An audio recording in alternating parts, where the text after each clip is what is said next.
everyone had a chance to review the agenda? Yes. Is there a motion to approve? So moved. Thank you, Jen. Second? Thanks, Mandy. All in favor? Aye. Okay. Are there any comments from the public? Okay. All right. Moving on, the consent agenda. Is there a motion to approve the consent agenda? So moved.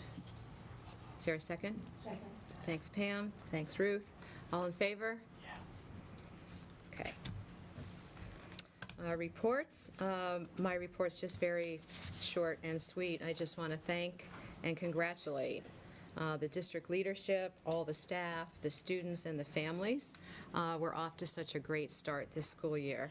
I had a chance to visit most of the schools today. The buildings, as you all know, look tremendous.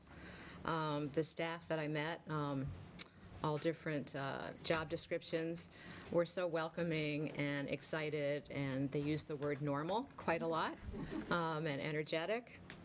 And most importantly, the kids, whether they were in a classroom or they were on the play top, or they were in the cafeteria, or they were in the media center, or they were kindergartners trying to learn how to stand in line. Everyone just seemed really comfortable and happy to be in school. And there was a lot of sort of buzz and chatter and, you know, kids on task and kids just happy. So congratulations to everyone. Superintendent. Great. Well, I'll pick up there because it's absolutely been a really smooth start to the school year, and I agree. I will defer to my colleagues here in the room, of which there are many tonight, but it feels very non-COVID. There's great energy, as you just described, and I think people are feeling very good. So we're excited to be back. It's going to be an amazing year. We did have, not everything goes smoothly, and so we did a hiccup with the buses on the first couple of days of school. We had some kids get home very late, but that seems to have resolved itself, so that's good news. Good to hear. And it's one of the highlights of my back to school with kids is always the opportunity to ride the school bus and meet the little ones and say hello to a few families who are sending their kiddos off to school. So I got to do that last week, which was amazing. So we need to do stuff like that more often. It was great. So I think the message is we are hitting the ground running, as you saw today. A couple of quick updates. As you're all aware, we transitioned to a new website, and the district also now has a mobile app that parents and others can download onto their phones.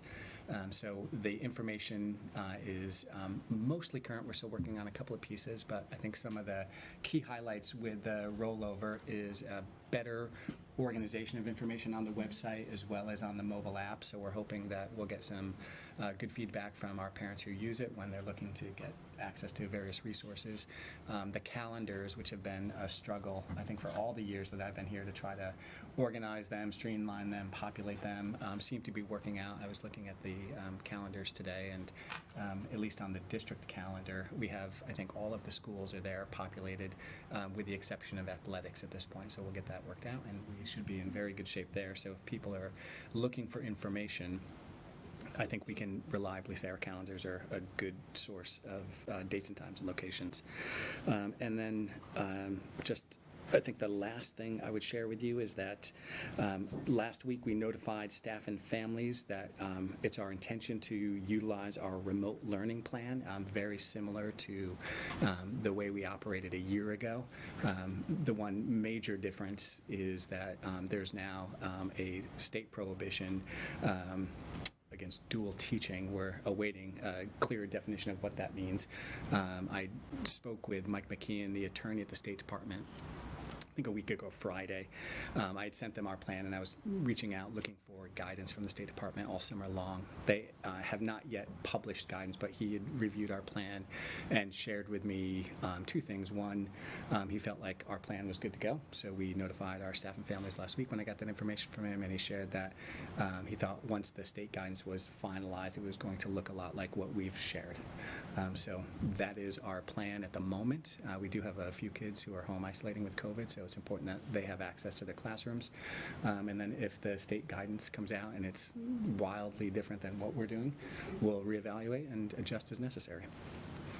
And hopefully, we won't have a large demand. Okay, that's it. Okay, thank you. Committee meetings? Jen?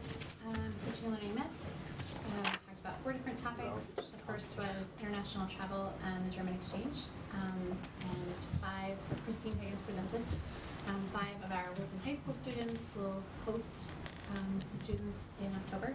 And then hopefully, if the board approves, they will have the opportunity to go to Germany. Those same 5 students will go for 2 weeks in July. It's a program we're doing with Fairfield University and Fairfield Prep, so they're traveling all together. Really, the only question that we had was the ratio and making sure that our numbers were accurate or appropriate. And I think Christine will be there for our 5 kids, so Fairfield will handle theirs. And it sounds really cool. They're gonna, I guess you guys will have a little presentation next board meeting. I think early October. I thought September, but it's October 6th, I think, is the way it's slated. They have an opportunity to go to a private school and a public school while they're there. They can travel some, be with host families. It sounds like a really neat opportunity. There's more on here, but I'm going to keep going because we have a long agenda. The Villager School Play Workshop was the second thing we talked about, and Kathy was able to talk to us about it. In the 6-day schedule, our kindergarten will have 4 45 minutes of a play workshop, which should follow morning meeting. So it'll be a great time for them to kind of get going. And they're going to have little plans where they discuss their plan, what they're hoping to achieve, and then they're going to go play, and then they're going to come back and talk about how it went. And I guess towards the end of the year, they'll be writing their plans as opposed to talking. There are 3 books that Kathy mentioned that are down here if you guys want to read it later. There's a professional development on October 11th, so they can weave our standards into the play workshop to make it purposeful. And then you guys are piloting a social emotional learning program that has 40 different lessons in it, which also should play nicely within the play workshop. The third thing we talked about was the summer intervention program surveys. There's one going out this week. Yep, parents to parents and teachers, and then possibly one is going out to some of our older students. I have a few minutes left. So that I'll do tomorrow. Perfect. So we'll talk about those in October at our October meeting. And the last thing in the agenda was upcoming Board of Ed workshops. We just gave some questions that we had for the 4 that are coming up to be answered during those workshops. That's it. Great. Do you mind sharing the questions with all of us? That way we don't maybe duplicate any efforts Sure. at the workshops. That would be great. Yep. Any other committees to policy week? Next week. Next week. Okay. No business ops meeting. Next one, the We're first doing one for is one. the same day as the 20, I think the 22nd. Yeah. Yeah. Okay, great. All right. So we're on to review and discuss. This is a special agenda item because it's called a workshop, which means we're going to take a deep dive into coaching tonight. So, Dr. Smith or Dr. Smith? Go ahead. Okay, so good evening, everybody. We're going to talk a little bit about instructional coaching tonight. And I have a number of my colleagues here to help with that discussion. I'm going to introduce them even though you know many of them. This is Trudy Denton, our K-12 math science coordinator. Randy Rondano, who is our math science coach at Cider Mill. Sue Prada, who is our humanities coach at Middlebrook. Karen Brennicke, who is our K-8 humanities coordinator. Back there is Eric Mendelson, our humanities coach at the high school, and Rosemary Rich, who is our humanities coach at Driscoll. And in the back, we have some other people here. We have John Priest, one of our social studies teachers here. Jen Felipe, humanities coach at Cider Mill. Julianne Walsh, who's our math coach at Middlebrook. And I'd like to introduce Victoria McNee. She is our new math coach at the high school. She didn't really feel prepared. She's only been here a week participating, but she wanted you to put a face to a name. So thank you for being here. And then my principal colleagues are also here tonight.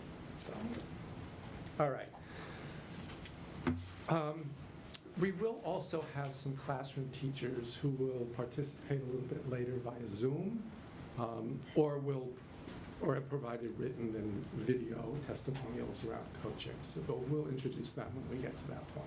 Perfect. Okay? So, there have been a lot of questions raised about instructional coaching, some of which I received after I sent you the presentation. So we've added to this presentation, to the one that you received the other day. I'll reshare it with you tomorrow so that you have all of the information. But I do think it's perfectly understandable to have questions about instructional coaching. Although it has become an important improvement strategy in schools across the nation, I don't think it's well understood outside of the profession.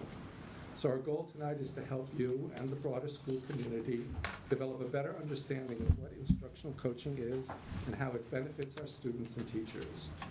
And like any other improvement strategy, its usefulness depends upon constant monitoring and adjusting. So we'll also try to share with you what we've learned and how we've refined our approach over time. Now, in terms of how this presentation might work best, we do welcome any questions you might have that clarify the information being presented.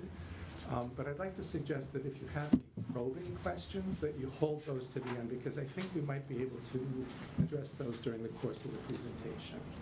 Okay? You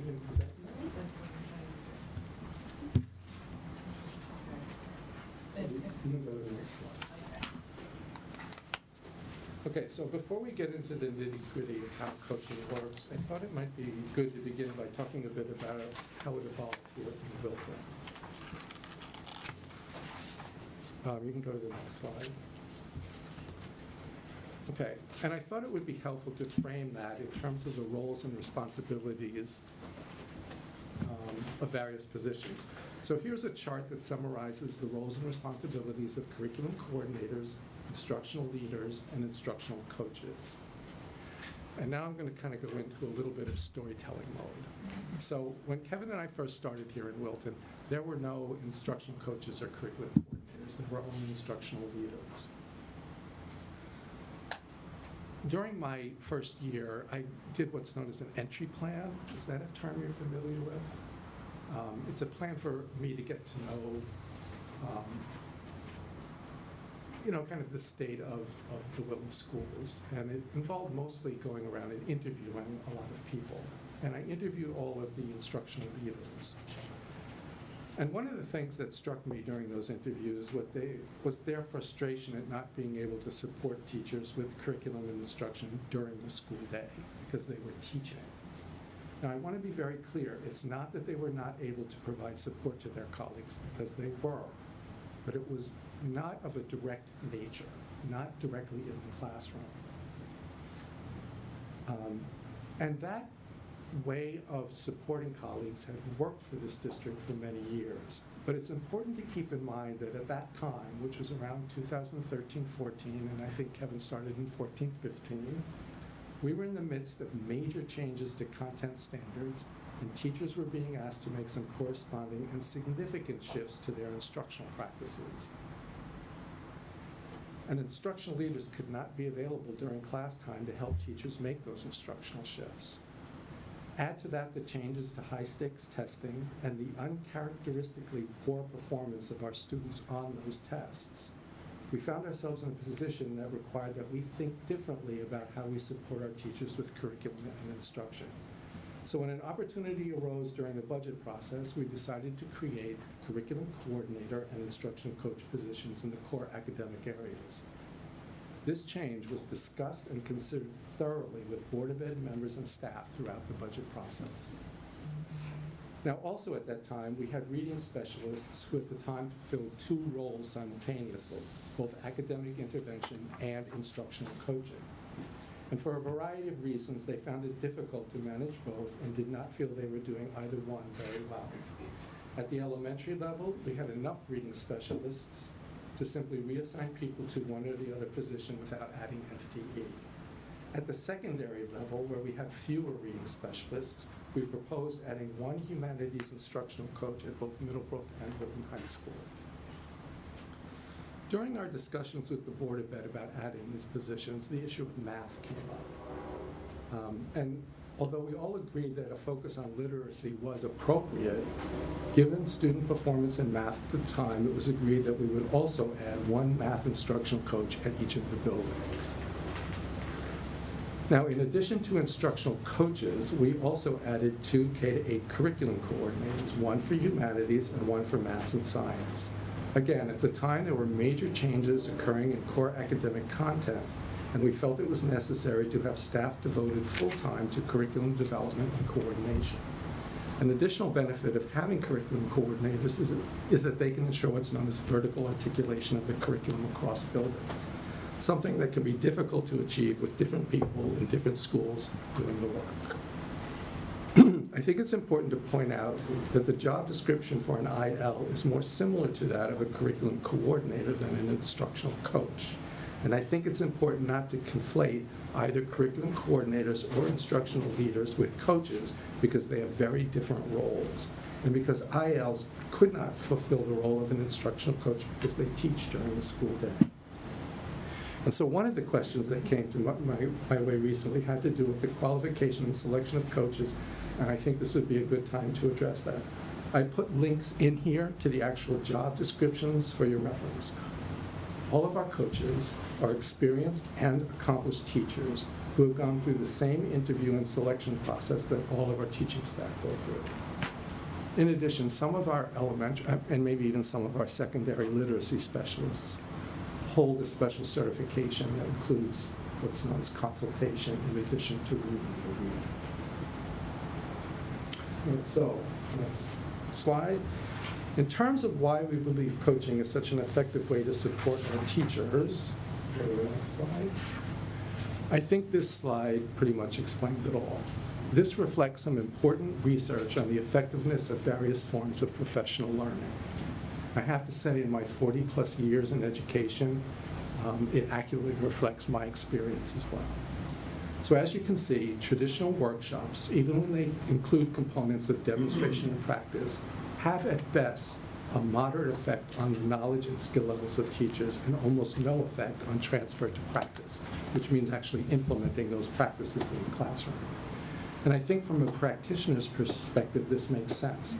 Teaching is highly complex, and it's much more difficult than you might think to take a new teaching practice that you've only heard or seen about and then seamlessly integrate that into your repertoire of other practices. More often than not, to implement effectively, you need to have a thought partner working alongside you to problem solve around how it could work for you in your classroom with your particular students. And I think the accelerated learning framework is the best example of that. Many of our teachers have said to me that they don't know how they would have been able to do what they did to address unfinished learning without the support of a coach. And I think that will become very apparent to you at our next meeting when we review and discuss the most recent assessment results. So now I'm going to turn this over to my friends who are going to dive a little bit deeper into the how and why of coaching. Thank you. You can do the next slide, Lisa. Okay, just take a few minutes to kind of look at the quote. And I just want to add and share a little bit of background. Teachers are teaching and interacting with others. It's a very busy, very distracting environment at times, so they can't always predict or acknowledge their blind spots, and we all have blind spots because we don't really know that they exist. That's why instructional coaches can be so important for teachers and ultimately for students. Having a thought partner, as Chuck mentioned, like a coach, opens your eyes to blind spots and helps foster growth, making us stronger practitioners. As an organization, we recognize that we are comprised of many gifted, expert teachers, even as we continue to reach for more effective on a daily basis. Go ahead, Lisa.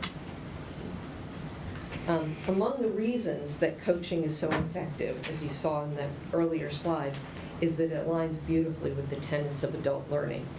In a coaching relationship, teachers engage in work that is highly collaborative, relevant to their work, and takes place in a positive environment. Coaches can take the feedback of teachers and use it to find common themes across grade levels and among teachers, and provide space, typically in program meetings, grade level meetings, or IETs, to discuss, debate, and dissect practice. Go ahead. Teachers across multiple grade levels don't often get the chance to learn from one another. Coaches see what's going on in classrooms and can help connect like-minded teachers who may be teaching different grade levels, or even across content areas for that matter. Go ahead, next slide. There we go. When teachers enter into the instructional coaching relationship, actually one more, I'm one behind, sorry. It is the best example of teacher choice, because teachers decide which goal they want to pursue, and coaches help teachers meet that goal. This photo features kind of that engagement at Middlebrook, and Sue's going to describe what's going on in the photo. Hi, everybody. So I'm Sue. I'm the instructional coach at Middlebrook, and I'm so proud of this picture. So I want to talk to you a little bit about what's happening. On the surface of this picture, it looks like teachers are in a space with kids, and they're working collaboratively. The kids are working, and the teachers are working. But there's a lot of invisible parts to coaching, and what you don't see is all the coaching work that went behind this, that led to this moment in time. And so what I want to talk to you a little bit about, and just give you in a nutshell what this photo shows.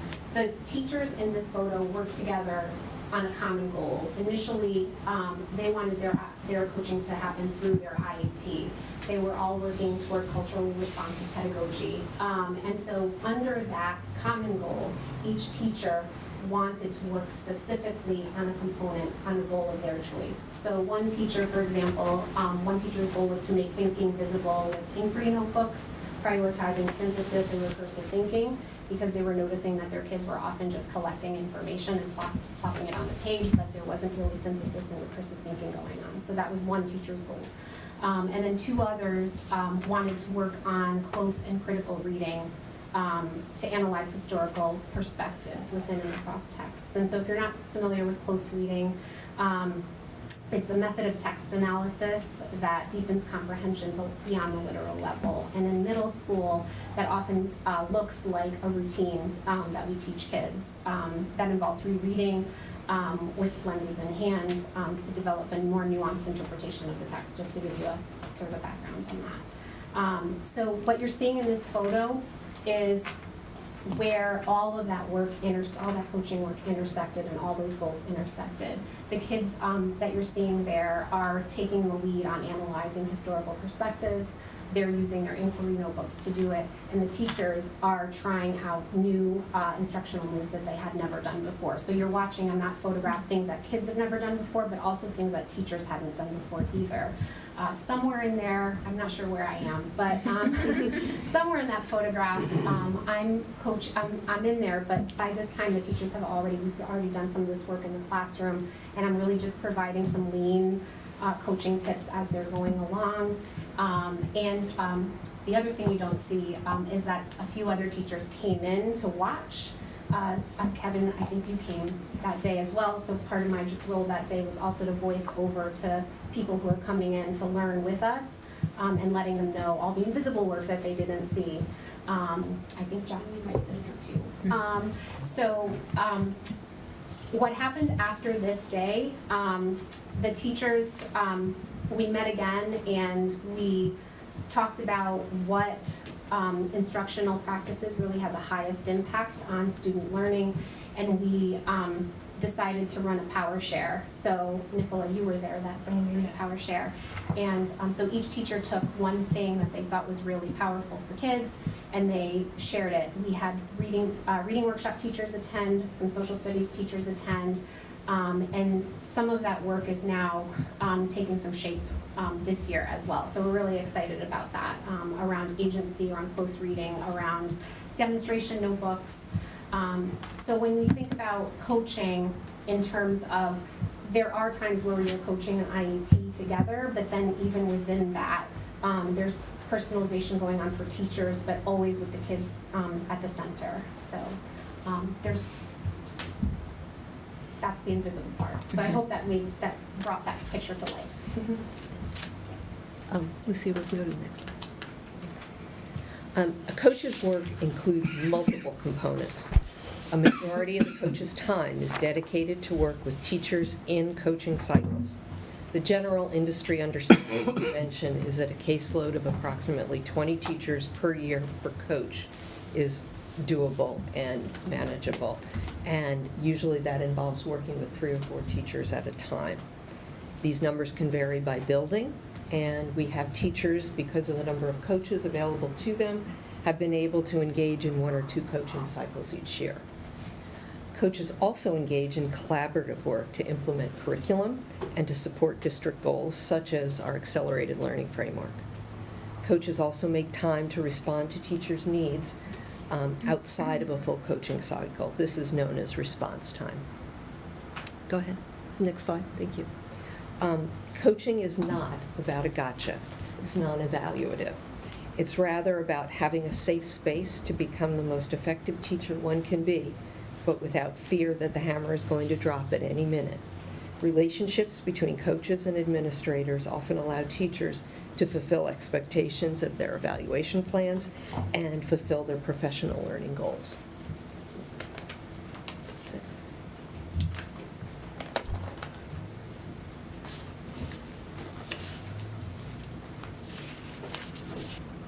Is this mine? Oh, yeah, sorry, that's not my slide. No, it's Chuck's, it's Chuck's slide. All right, so a number of years ago, in 2018 and 2020, we were in the midst of curriculum reviews. And as part of that, we gather a lot of information from stakeholders. A small part of that also related to coaching. So in 2018 in math, teachers expressed satisfaction with the work that they do with their coaches and the impact it had on students. They also expressed a strong desire for more time with coaches and engaging with coaches in IET. In IETs. Now, in ELA in 2020, in 3 schools, teachers expressed strong positive impact for coaching on both student learning and teacher practice. At Miller Driscoll, many teachers sought more time with the coaches to analyze student work and to plan. At Cider Mill, again, more time with coaches to complete within a complete unit throughout the year, as well as entering coaching on student needs. At Middlebrook, some teachers sought to disconnect coaching from district initiatives. Most expressed a desire for coaching to improve student outcomes, and others wish for coaching not to be mandatory. Okay? So now we're going to talk a little bit about student-centered coaching. Student-centered coaching is an evidence-based instructional coaching model developed by Diane Sweeney. Diane Sweeney is a consultant for schools and educational institutions across the country, as well as an instructor at the University of Wisconsin in Madison. Her model focuses on collaborating with teachers to design instruction that focuses on student outcomes. Taking an assets-based, data-driven approach increases the learning and efficacy of teachers, coaches, and most importantly, our students. And the slide can advance. There are many approaches to coaching, and this graphic demonstrates 3 of them. At the center, around student learning, you'll see student-centered coaching. We made the shift in Wilton Public Schools in 2018 to a student-centered approach. The ring outside of that, that's kind of a periwinkle color, that's teacher-centered coaching. That one focuses on what teachers need and is less of an asset-based approach. Rather, it aims to fix teachers and implies a bit of a deficit model. And finally is relationship-driven coaching. I think what's interesting through all of these is across all 3 models, at the core is a trusting, respectful, and collegial relationship as a necessary component. But if you look at the role of the coach in relationship-driven coaching, the coach is seen as a friend or a resource provider. In teacher-centered coaching, the coach is seen as a mentor or an evaluator, because again, it's approaching coaching from a deficit lens.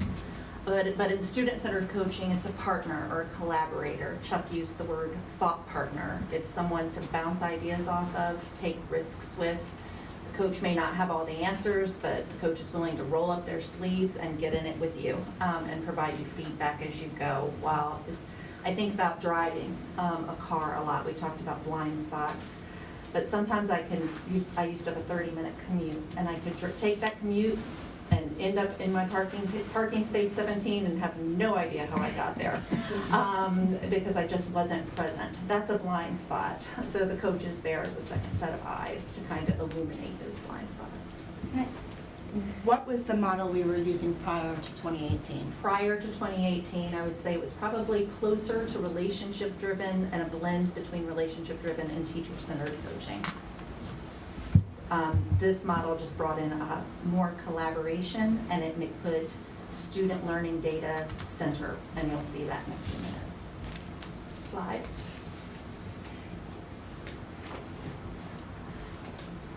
So this is an example of a slide that might be used in a building as you roll out student-centered coaching to your staff. Clarity around what a coach does and does not do is essential to success in any building's coaching program. This provides a building leader the opportunity, when using this slide, to define coaching as asset-based and part of a larger continuous improvement plan that all members of the school community are engaging in. I think it's important to note that a coach supports both master and inexperienced teachers, that they base their coaching work on an asset model, and that the coach does not present himself or herself as an expert. Slide. This is another example of a slide that might be used by a building leader as they roll out the coaching model to their staff. This one describes the role of coaching and how it will show up in the instructional practices of all of the community members. The 7 core practices provide clarity around what teachers can expect during a coaching cycle. Slide. The stages of implementation of student-centered coaching include pre-launch, launch, and then implement, monitor, and adjust. And around now, it's probably sounding a lot like the continuous improvement cycles, because it is a lot like the continuous improvement cycles. Throughout implementation, benchmarks are used to assess whether targets have been met in each stage. The duration of each stage noted on this slide is directly from Diane Sweeney's model, but coaches and teachers do adjust those durations in each phase to affect the desired outcomes of their coaching cycle. The stages of implementations are not unlike that continuous improvement: plan, do, study, act.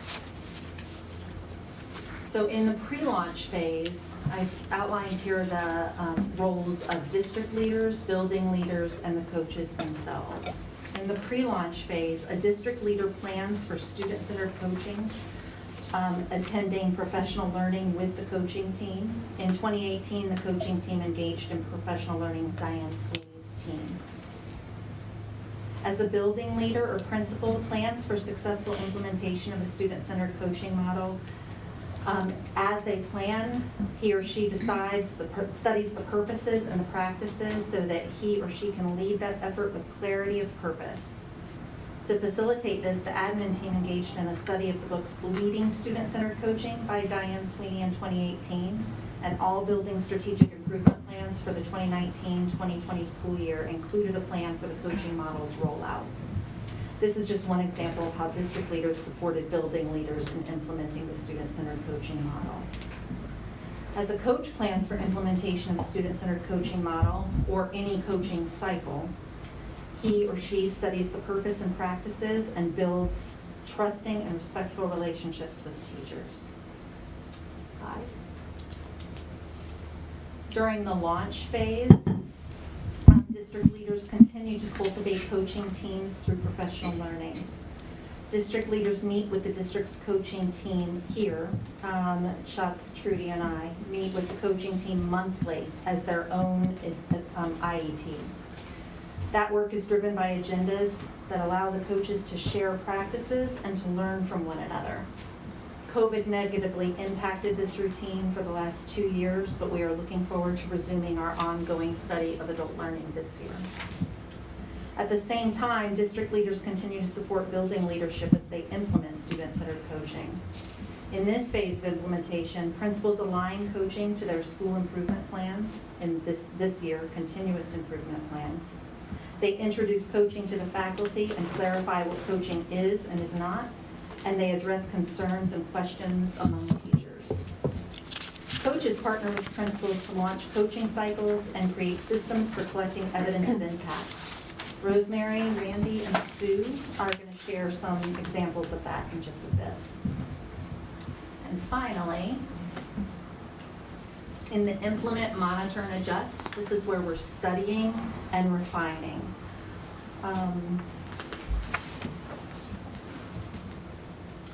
This is a recursive phase in our model. We implement, monitor, and adjust as we study problems of practice and work to make the model more effective in service of student learning.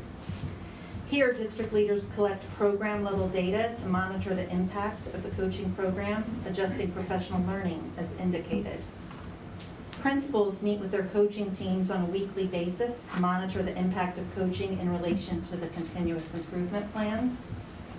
And coaches continue to implement coaching cycles, collecting evidence of their impact. They collaborate with the principal to maintain focus and continue to develop coaching skills. Slide. So now we're going to talk a little more in depth about how this plays out in our schools. Slide, please. This graphic, I love a graphic with arrows that go all over the place. It provides so much clarity. But in this instance, this graphic shows the connection between structures that we have in place in each building, particularly program and faculty time, IET, and then coaching cycles and response time.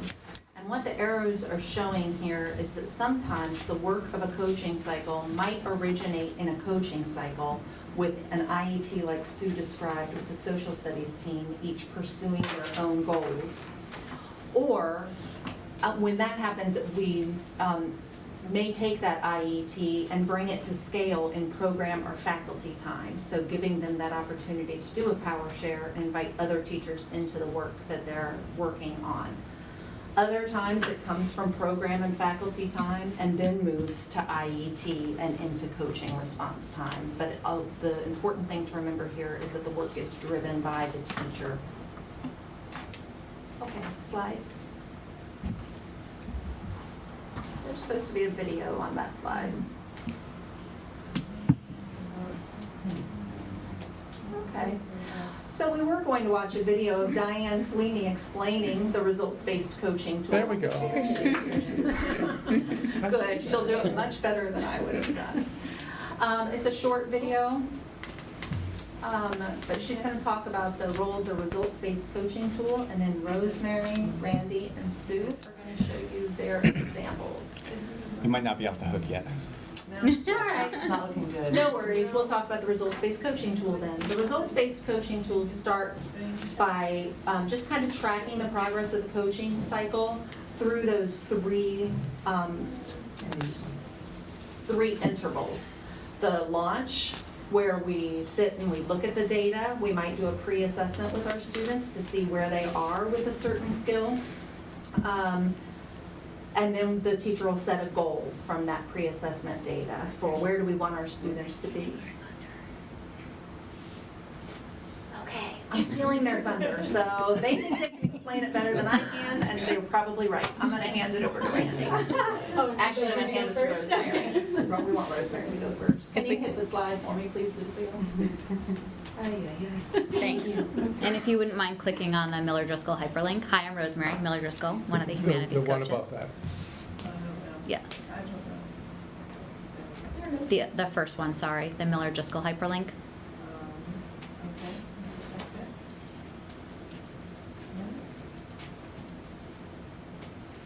Thank you. All right, so, oh, good luck reading that. So this is an example of one of the results-based coaching tools as a product from a coaching cycle that I did last year. So what's great about this results-based coaching tool is that it both frames and anchors our work. So this particular cycle focused on phonics. The particular unit of study was around CVCE words, so that's like consonant, vowel, consonant, E. An example of that would be, say, the word shake. So the primary focus of this unit was to both decode or read and encode these CVCE words. So with that, we, of course, started by checking out the Common Core state standards, of which there were many, and decided to prioritize which standards would be most applicable for targeting throughout this unit. And then we began the work of unpacking those standards. So what does a standard mean? What does it look like in action, right? Like, what does this look like in the classroom? What does it sound like in the classroom? What are we hoping and expecting students are going to be able to do, and how will we know that they can do that? So that was all kind of beginning of the cycle setup work. From there, we theorized possible learning targets, knowing that those learning targets would change and evolve over time based on our formative or ongoing data throughout the unit and cycle itself. We administered and analyzed a unit pre-assessment, which you can see the results of there in the little grid. And if I turn around, I can just name for you that in this particular class, and this was one class of 5 in an IET group whose results-based coaching tool we're looking at right now, 8 students were kind of in the not yet, so 42% of students were not yet on this pre-assessment, 26% were approaching, 26% were already proficient, and 5% were already exceeding or above where we would hope they would be by the end of the unit.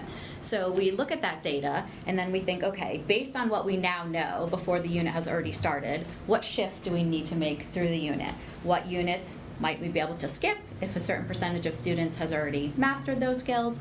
What lessons might we need to revise, strengthen, right? What small group work are we going to need to plan to augment this data? So we use all of that to really shape not only our whole class lessons, but also our small group and even individual instruction throughout that. And then after we analyze that data and come up with an action plan, we then set student goals and practitioner goals, right? So obviously we want the students to be able to decode, read, and encode these CVCE words, but some students are already proficient at that, and some students might have a longer path to get to that end goal. And then we also think about practitioner goals, right? Each teacher has a lot of choice and autonomy because we want them to have agency and interest in the work that we're engaging in. So they might say like, okay, you know, depending on if I'm new to the curriculum or where I am in my teaching career, maybe I'm new to the grade, you know, a host of factors that play into a teacher's goal. They might say, I want to focus on structure of the lesson, structure of the unit, or they might say, I want to focus on student engagement. They might say, I want to focus on giving feedback to students. And there's, you know, a myriad of other options that they may come up with. So we have our student goals, we have our practitioner goals, and then we're like, okay, let's dig in and get going. Sounds easy, right? I've seen you in action. I know it's not easy. Okay. And then we also have our collaborative classroom sessions. So one of the hallmarks of the student-centered coaching model is co-teaching. So on average, we have about 3 classroom sessions per week. Sometimes it's more, sometimes it's less, right? Things are always interplay there. So in these sessions, we start off with a gradual release model, meaning I do a lot of modeling, or the coach in general.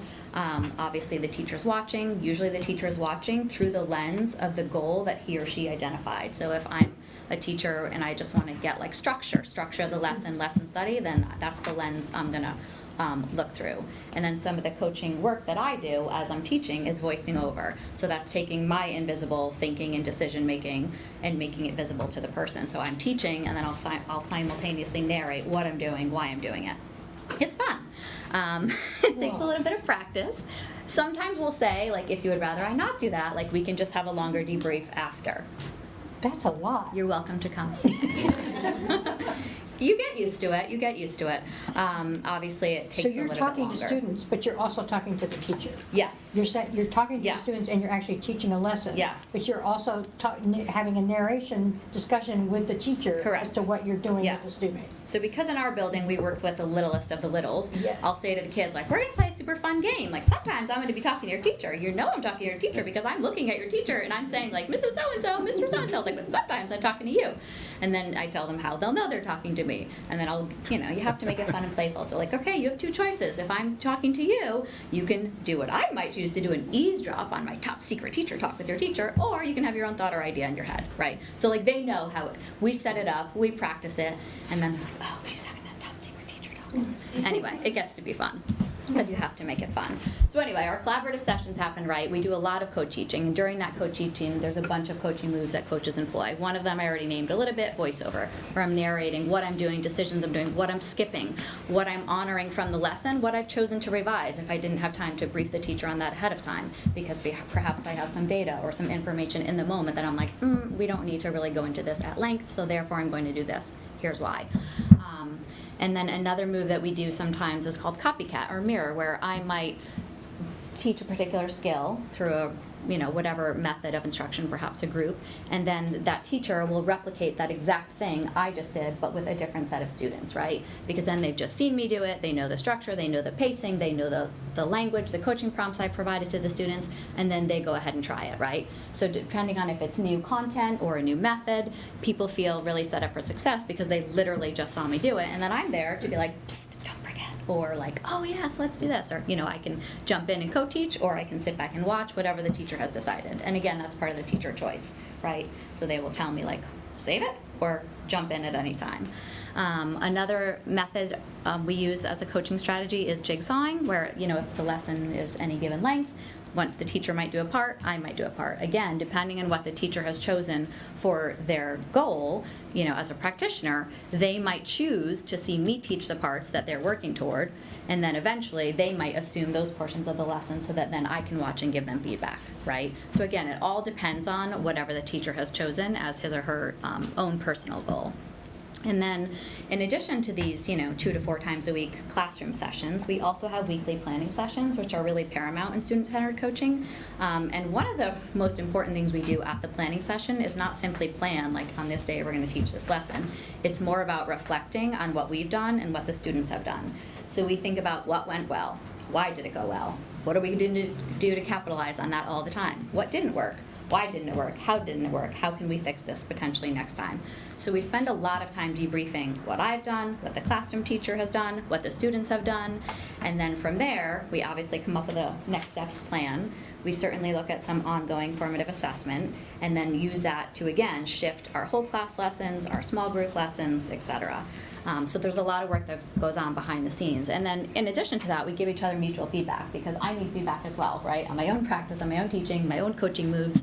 And then again, it's like we are partners. We are in this together, trying some things. It's not always going to go perfectly well, but we're going to give it a go, and we're going to reflect on it and learn from it and move forward. In addition to the classroom work and the individual planning sessions, there's that collaborative IET time that happens concurrently, because oftentimes there's a whole IET engaged in a cycle at once. And then the IET comes together, so that group of 5 to 7 people, at least in our building, and we do a lot of work together. So for example, we might make some resources that would benefit all of the teachers on the grade who teach that unit, not even necessarily the ones engaged in the cycle. For a specific example, we might come up with some, we call this interactive writing, so some sentences that the students are going to write that focus on the target for this. So in this particular case, like CVCE words, right? Consonant, vowel, consonant, E. And then other things, like come up with like a shared reading plan, or I won't go way too much into the weeds on all of this, but we create a lot of shared collective work products that, like I said, benefit the students, the teachers in the coaching cycle, but then we share it across the grade level as well. And then we also analyze student writing, looking for evidence of those phonetic principles in their writing, so almost like a writing record, if you will.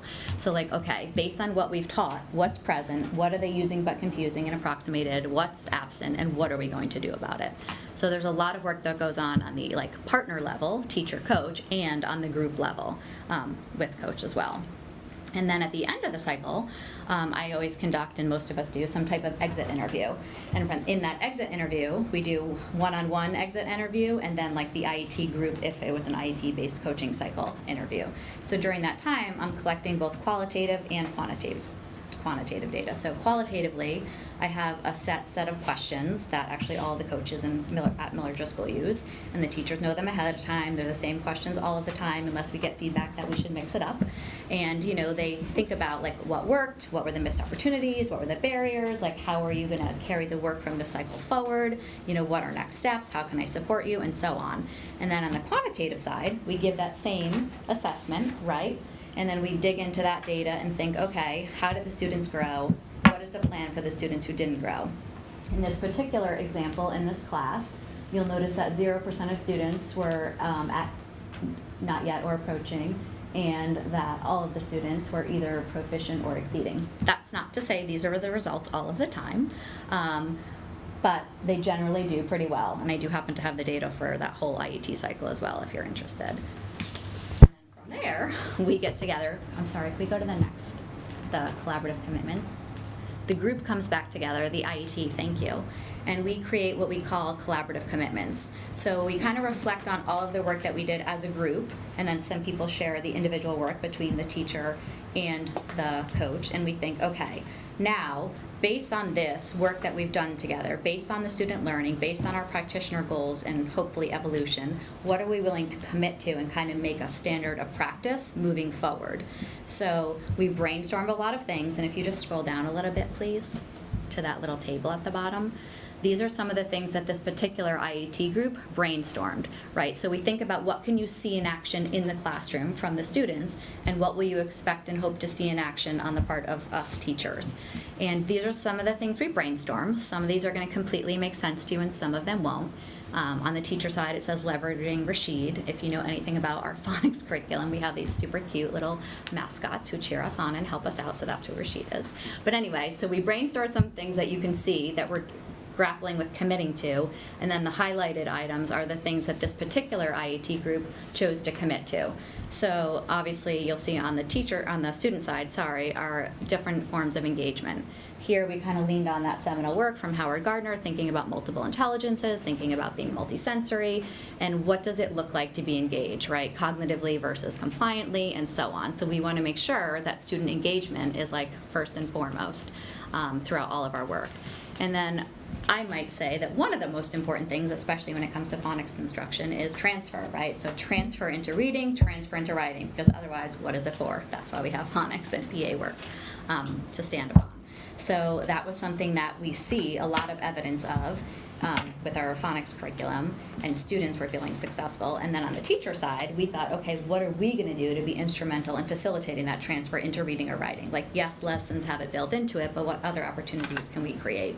And then the other thing that the teachers wanted to commit to as kind of a path forward is that some of our units naturally come with pre and post assessments, and some of them don't. Or they might come, say, with a decoding assessment, but not an encoding assessment. Encoding tends to be a little more challenging, at least in K-2 world. So we want to make sure that we're equally measuring both the decoding and the encoding to move our work forward. So we created some assessments. They really saw the value in giving those assessments, creating those assessments, analyzing those assessments, and they wanted to commit to ensuring that for the majority of our phonics units, that we, if we didn't have them, that we made them, that we used them, and really use that to kind of anchor our work. So I think that's a huge celebration. And these collaborative commitments are commitments, right? Like things that we're trying to commit to a standard of practice, things that are like celebration worthy, and then we share these with our administration afterwards. Like, hey, here are some things that we're pretty proud of that we're willing to commit to. And that really supports them nicely, because they will often use these collaborative commitments to then go and like give people compliments or feedback or support people, so that they know kind of like, okay, here's some of the work and the thinking that came out of this particular cycle. Too much? Sorry. No. I feel very validated, and I'm going next, so that just makes me feel good. It sounds like we all do the same thing, so I will try not to repeat what Rosemary said. I'll try to bring something different. So would you please click on the cider mill link? So when I think of my main role, I always try to think in my head that my main role is to contribute to the growth of teacher capacity and or independence. And I try to do this by asking teachers to reflect. It's okay, it looks just like Rosemary's if it doesn't come up. It's not, it's saying to update That's okay. this browser. That's all right, you can visualize. Think of Rosemary's, and mine looks very similar. But I ask teachers to reflect about both their teaching practices and the needs of their students. I use that word thought partner. I just use thinking partner. I try to be someone that they can practice with and make mistakes with and be okay to make mistakes with. And I make sure that I show that I'm a learner too. Anything I ask a teacher to do, I'll do it first. If they don't want to do it, I will do it first, and just try to show that vulnerability. I think I have a unique perspective at Cider Mill because I was a classroom teacher there for a long time. And also I was coached by one of our coaches, I don't know if Lisa's here, but she coached me when I was in the classroom. So I try to bring all of that to my work. I'll never forget what it's like to be a classroom teacher at Cider Mill, and I make sure that the teachers know I will never forget that. So I hope the page that's not up there, I was hoping to make that come alive for you without repeating what Rosemary said. So I'm just thinking, so before a cycle starts, a math coaching cycle, it spans a whole unit, and our units are about 20-ish learning days. Some are a little longer, some are a little shorter. But I spend almost all the learning days in the classroom with the teacher, which I love. Before the cycle starts, I ask the teacher to reflect on their current teaching practices in general, what they feel really good about, what challenges they face, and also about their students related to the unit we're about to start. What can their students already do? What supports might we need to provide? And because I do everything that I ask them to do, I fill out a reflection also, and that's part of our pre-unit conference together. Because I'm working on things too, and sometimes we're working on the same thing, sometimes we're working on something different. I think they like that I'm working to better my teaching practices as well. And also at that meeting, we'll look at per-unit data. For math, we try to use 2 data points. Last year, we were really successful. We used math data to determine what students were ready to learn based on the learning continuum. And then for classroom level data, at the beginning of every math unit, the students take, it's a pre-test, I guess. We call it the quick check because it's not testing them on what they're about to learn, but the skills that they need in order to be successful with what they're about to learn. So if they're about to learn multi-digit multiplication, they need to know their multiplication facts before they can do multi-digit multiplication. So we see, we use this really cool tool, it's called the Coherence Map, to map out what they need, and then we get that data. And then with that teacher, we make a when and how plan for what students, what kind of support they need before the unit starts, and as we're starting the unit, or as we're getting to a section of the unit. Because if we try to pre-teach everything before a 20 learning day unit, there are some things that they might need a little bit later on in the unit, so we might wait on those things. And then we also brainstorm what instructional practices will help students meet the learning goals. So like I said, I'm in the classroom. I would say almost every day. I'm either in the classroom or in a meeting. Most likely, I like being in the classroom much better. And we, well, the invisible part that Sue was talking about, the co-planning, that happens outside the classroom. And in math, that means anticipating how students will solve the problems, which strategies we think students will use, and which strategies will highlight during the structured discussion. And then we also plan what we call just-in-time scaffolds, supports that students may need, and we only use them if they need them. For example, this unit of the chart that wasn't up there was an addition unit for addition and subtraction in 4th grade. And we found that some of the kids didn't know their basic addition facts, so they might need an addition chart in order to be able to add larger numbers. And we try to choose a few pivotal lessons to fully plan together in person, but a lot of the time, because of time constraints, we plan separately, but we'll compare our plan right before class starts and be like, oh yeah, I thought they were going to solve it this way. Oh yeah, I thought they were going to solve it this way, and we decide together these are the strategies that we're going to highlight. So some coaching moves. Rosemary talked about a few. I'm glad I picked different ones to talk about. I'll tell you about 2 of my favorite. One is micro-modeling, and these moves are so versatile and adaptable for any goal that we're working on. So micro-modeling is where I might model a small piece of the lesson, and the teacher is asked to pay attention to whatever it is their goal is. And I try to set up, I call it a note catcher, what they take their notes on, as 2 columns: teacher moves and student actions. What teacher moves are creating these student actions. So the big question is, what moves do you see or hear me making that leads to students meeting the goal? And a great example would be, so if the student action we want is students talk about each other's thinking, then some of the teacher moves I would want them to notice are displaying work when we're sharing in our discussion, showing work generated by different students, and asking questions such as how is asking the students, how is your thinking same or different from these other strategies? How does these students' way of thinking help you understand, and or how is their thinking the same or different from each other? So the teacher's looking for things that I do or say that's leading to that student action of students talk about each other's thinking.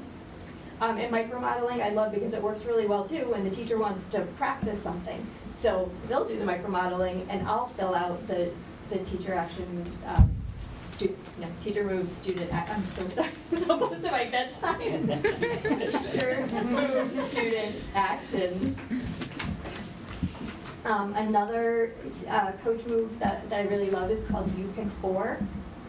And the teacher identifies 4 students who the coach pays special attention to, then the students don't know that I'm paying special attention to them. I just like hover over them and they just have no idea. And it's to collect observable evidence of either meeting or not meeting the learning target, and then we use the evidence in planning conversations. And this was so helpful last year. We were really focusing on the students approaching benchmark. So often the kids that we've identified ahead of time, we were able to get some really good information. And again, I could switch, I could be teaching and the teacher can be taking really, really detailed notes of their observations of those students. And then the co-teaching, the same way as Rosemary, we do all those other fun things too, the voiceovers and the, it's hard to learn that. Yeah, I would imagine. It takes a lot of practice. Yeah. But then each day we look at student work together. Last year at Cider Mill, that was our huge thing that we were working on, respectful of the whole district. Responsive lesson planning, so we always wanted to look at student work together to decide what we need to do next. In math, we use a common, like the entire grade level uses, we call it an exit slip, and that was really easy for us to look at together while I was still in the class, and we would sort the exit slip into 3 categories, because in math, we're not just looking for correct answers, we're looking for evidence of how the students are thinking about the problem. So our categories are not yet, monitor, that the students may just need practice, and got it. And then we make an immediate plan for what those groups of students need next, and we try to do it right then and there in the class, and if not there, the next day.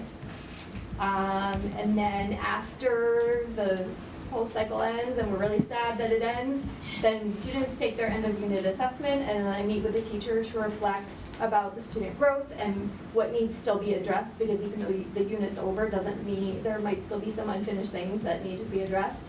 And we make another when and how plan for students who didn't meet our targets.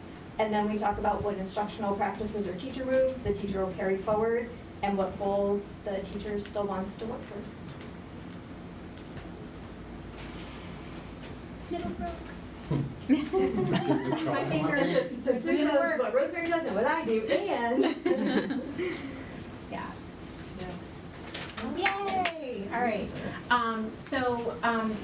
Rosemary did a beautiful job about talking through her coaching cycle with her IET and all the coaching strategies that we use, like voiceover, micromodeling, Pick 4. So I'm gonna sort of name that ahead of time, but what I really want to focus on with mine as I talk about this particular coaching cycle is a couple things. One is how this is used as a tool to really summarize. It's a snapshot of our partnership, me and the teacher, but also highlight the architecture of a coaching cycle and then the core practices tied to that architecture. So that's the sort of lens I'm going to use as I'm talking through mine, just so that it gives you another lens to look through.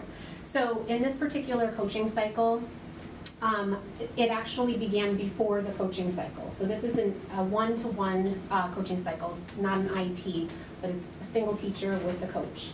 And the reason it started before the actual coaching cycle is because at the beginning of the year in pre-launch, when I'm making the coaching calendar for the year, predicting the coaching calendar for the year with teachers. Last year, we were using the blueprint for unfinished learning as the sort of entry point for how coaching cycles might go, so that we could really target where kids needed to grow the most through our coaching cycle work also. That way, everybody was working in the same direction and on the same goal, right, to finish up anything unfinished. So when we decided on the calendar, this particular teacher named that a particular unit where she would like to partner up and tied to the blueprint for unfinished learning. So when we finally started the coaching cycle starts with a meeting between coach and teacher. And in that time, you can see up at the top, we determine our coaching cycle focus. The unit was already named because we decided that during our blueprint for unfinished learning where that learning needed to take place. The teacher in that particular meeting, it's a goal conversation meeting. So the coach in that situation is really prompting reflection with the teacher by planning what the coaching cycle will look like and coming up with agreements, shared agreements about how it will go. So in this case, the teacher wanted to really focus in on the independent reading in small groups because she wasn't getting to those. That was the teacher practice that she was hoping for.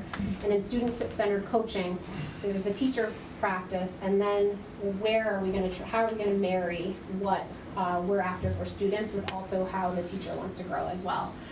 So in this case, the learning targets from the assessment we were looking at were I can read, talk, and write about a theme in the story, and that the theme would be developed across the whole text. It's complex or nuanced, it's not simple or obvious, it's critical of something in the current world, and developed through the setting of the story. So that was one target around interpretation.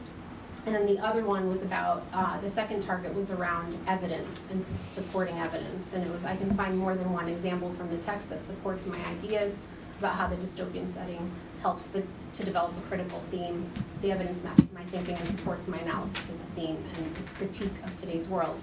What we wondered, so one of the things I probed the teacher on is how were the kids providing evidence to support theme? Where was the breakdown? So I wondered aloud where we could find information for that. And this particular teacher had just given the IABs just before, and so we did an item analysis. There was one particular question that we studied together, and you can see the data on the left. There were 8 students that were below with the question. If you scroll down, I can actually see the question a little bit down at the bottom. There it is, under notes. The question was, what was the theme and support with text evidence? And what we noticed when we did a dig into that data was that the students that were at, the 8 students that were not meeting the target in the 0, getting a 0 score, were simply summarizing the text, so there was no theme and there was no evidence. They were just simply summarizing what happened in the story. The kids that were getting a 1, we noticed were providing the theme, but they were only providing one piece of evidence, and we noticed that it was all plot-based. And so the kids that were getting a 2 were getting 2 pieces of evidence, and also most of them were based on plot. So we worked together to create a progression, which you can see at the bottom, to really map out how do we get kids up from simply providing evidence that's plot-based all the way to the bright green was our goal. By the end of the year, we were hoping that kids could cite details as well as choices and techniques and craft an author uses from across the text. So getting them from standard 1 to standard 4, where they're analyzing evidence and the word choice of the author and how it provides evidence for theme. So that's what we're hoping by the end of 8th grade they would be. So as we went along, you can scroll back up. That was our starting point. So we knew what we had to focus on as our goal, and that was and the map for how to get there. And So I want to just tie that back to the core practices of coaching cycle, so I'm going to pause. So when we meet initially, that core practice is around coming up with standards-based goals, right? So those goals that we're coming up with are based on standards, and they're also based on what we see the students doing and not doing yet. And then when we, with that data, that's where we then jump into co-planning. We decide, okay, well, what are the kids going to need in order to be successful with this? So that's where the instructional practices and the student-centered coaching, what instructional practices will help student reach the goal? And those are the list of things that we tried. We started with unpacking the unit outcomes. We looked at the pre-assessment data analysis using the pre-assessment and the IAB results to inform whole group and small group. And the rule of thumb that I always use with teachers is 70%. If 70% of your students need something, that's a whole class lesson. If it's fewer than 70%, then that's small group. And that ties back to the goal of the teacher, which was sheltering independent reading time for small group instruction. So that's how it tied back. This particular teacher, we decided that close reading, hey, came back, was one way to use that as a routine to deepen comprehension and also read through lenses of text evidence to start asking kids to collect evidence through the lens of word choice of the author. So that was one method we used.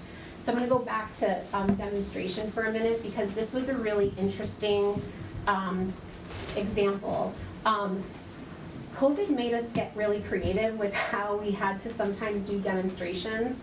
And for this particular teacher, there were times where sometimes the demonstration came in the form of a video where I would demonstrate and record myself teaching a lesson, and then I would share it with the teacher ahead of time. She would watch it, take notes, and then we would come back and debrief the lesson, and then we would plan her lesson using what she had seen. So it was kind of interesting. That was something new for me that COVID sort of forced me into, but it really works well. And this way the teacher can kind of process on his or her own and then come back to the table. We can talk and then plan from there. So that really worked well on this one, with this one. For website. Okay, so for Randy and Rosemary already talked a lot about the coaching strategies we use. And so in Middlebrook, at the middle school level, when we do voiceovers, oftentimes we'll be working with students and we call it a teacher timeout at Middlebrook. So we'll say we're gonna take a teacher timeout and then we talk, we decide, and then we come back to the table and work with students. Sometimes it's that the teacher will take the lead on that portion of the lesson. That might be the decision. It might be an adjustment to what we're doing or what we see in response to what the kids are doing as well. Okay, you can scroll back up. As the unit unfolded, we also decided another teaching strategy we would use is to make and use tools with the students to support transfer.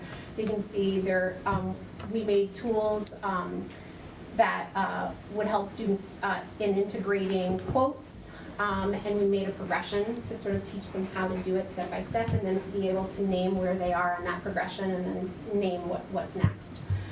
We made tools for theme face-off where we would take motifs and we would have kids debate whether it was that one motif was a stronger motif for the story than another. And they had to collect evidence and debate each other on what they believed, and that was really supporting and collecting their evidence. We also decided to leverage book club conversations because we decided that if kids are talking, and that's rehearsal for their thinking, so we partnered kids up in book clubs, and we used an anchor chart to set goals and reflect. And the anchor chart came from that progression that you saw earlier. The other thing that as we were working, one of the things that we realized is that the kids were overusing, that they weren't letting go of the tools we were giving them. They were really hanging on to the tools. So one of the things we needed to really think about is how we would gradually release the scaffolds so that they didn't need the tools, they could do it without the tools, because that's the goal, is that they don't need the tools anymore. So that was something that through reflective questioning, That was something that the teacher just realized. She was saying, I think the kids are really just using the tools, but I need to take them away. So together we sort of made a plan for when we would remove them.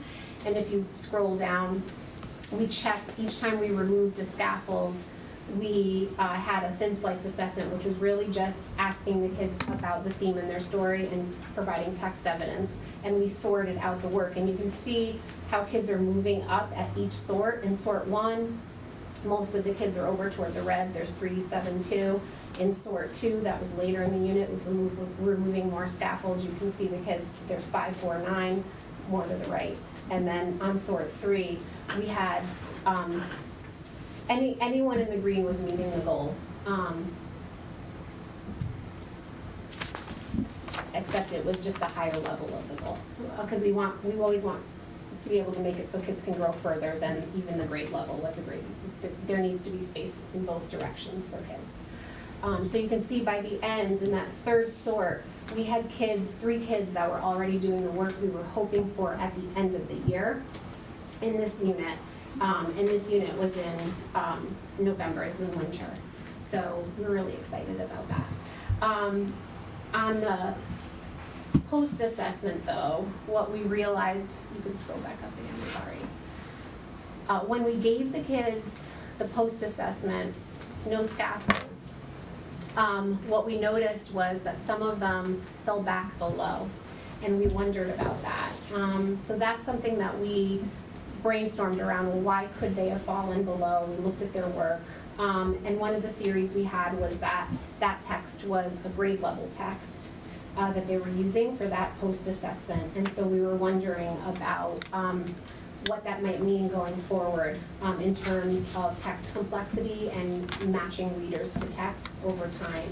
So that was something that in the debrief, the teacher named as a goal for moving forward between winter and spring. So as we're going along, the coaching practice that I just sort of talked to you about is measuring impact on student and teacher learning as we go, and monitoring and adjusting as we go. At the end of the coaching cycle, like Randy and Rosemary mentioned, there's a debrief with the teacher. We talked about what worked. It's really a reflective practice. We actually use this document to reflect through. So we look at where the kids started, what did we try, what did we say we were going to try, what did we try, what worked, what didn't.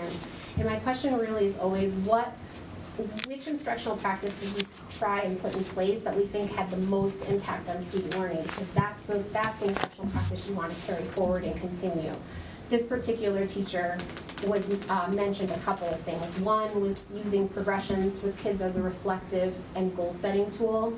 2 was making and using tools with the kids, but not making it for them and handing it to them, but making it with the kids.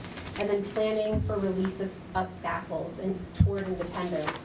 And I think the theme running through all of those is building student agency and efficacy, which is really interesting because this year, that's really one of our goals, is looking at our instructional practices through that agency and self-efficacy for students. The next steps that this teacher wanted, that's another part of the reflection, is what worked and then what's next. And this particular teacher wanted to do, again, a crosswalk of IAB with the next unit because she felt that was really helpful. And then to plan small group instruction for students approaching benchmark. And MAP was coming up, so we were going to use MAP data to help do that. So when we're looking at this particular tool, if you look across it, it really is the architecture of a coaching cycle. It gives you how the coaching cycle will go. And it also helps to start the coaching cycle, but also it gives you a tool to then use with the teacher to reflect on practice and plan forward. So that is Middlebrook. Right, Eric? All right. There we go. Wonderful. All right. Thank you, everybody, for having me. It's a pleasure to talk about coaching at the high school. I'm going to challenge myself to speak extemporaneously for a second, if that's okay. I I just want you to know, there's a lot of jargon thrown out with coaching. We are very research-based, right? What we do is very research-oriented. There is a lot of heart in this business as well, and I just want to make sure that's represented here as well. So I think often, our teachers and our students are always at the front of our minds. I think about what our teachers are facing now. I think about what our students are facing now. Technology is changing. Our students are changing. The job market is changing. What we need to do to prepare our students is changing. There's all new platforms that our teachers are using. So they're under a lot of challenges. And so, I look at the core of my job to say, with this changing clientele, our teachers and our students, how can we support them best in this practice? So there is a lot of heart in there too, because I can go in a single day from doing one of those coaching cycles where it's very forum-oriented to a therapy session, where honestly I'm just having a very loose conversation with a teacher to just get them through the day and get them kind of reoriented. So there's a ton of heart in this business as well. So I just wanted to kind of stress that before I begin talking. So, this doesn't want to be quadruply repetitive, but I'll just kind of summarize in as plain terms as I can. Here's our cycle, and this doesn't have to be a 5-week cycle with a teacher. While it can be, you could do a cycle, at least in my terms, in a task, looking at a task, right? I want my students to do this and to have this learning objective at the end. So, we look right away at what is our goal for our students, what do we want them to learn, what skill do we want them to acquire. And then right at the beginning, where are our students right now? How can we gauge where they are? So we do that immediate assessment. We do some kind of diagnostic work with the students. So here they are. All right, what can we do now to implement instruction, use more cutting edge techniques, apply technology, whatever it is to really get that learning done and do it in a way that's engaging for our students. And then we determine if they've met that goal, and we reflect on the process. So a really kind of nutshell version of the coaching cycle. I'd love you to flip to the next slide if you don't mind. And this will give you just a taste of what the menu options that we offer for teachers. And Victoria and I just sent this out to our teachers so they could give us some feedback what they're looking at this year. We will do everything from a classroom visit, which is just, it's early in the year. A lot of teachers don't necessarily want to start a coaching cycle right away. They want to get to know their kids. So maybe we'll come in and give them some feedback on a look for.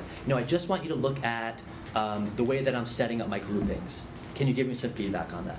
Great, that's pop in for 45 minutes, give some feedback, have a reflection on that, quick classroom visit. In the last few years, we've really focused on data teams. We obviously are test score oriented, so we want teachers to be able to look wisely and intelligently at data, make it meaningful to them.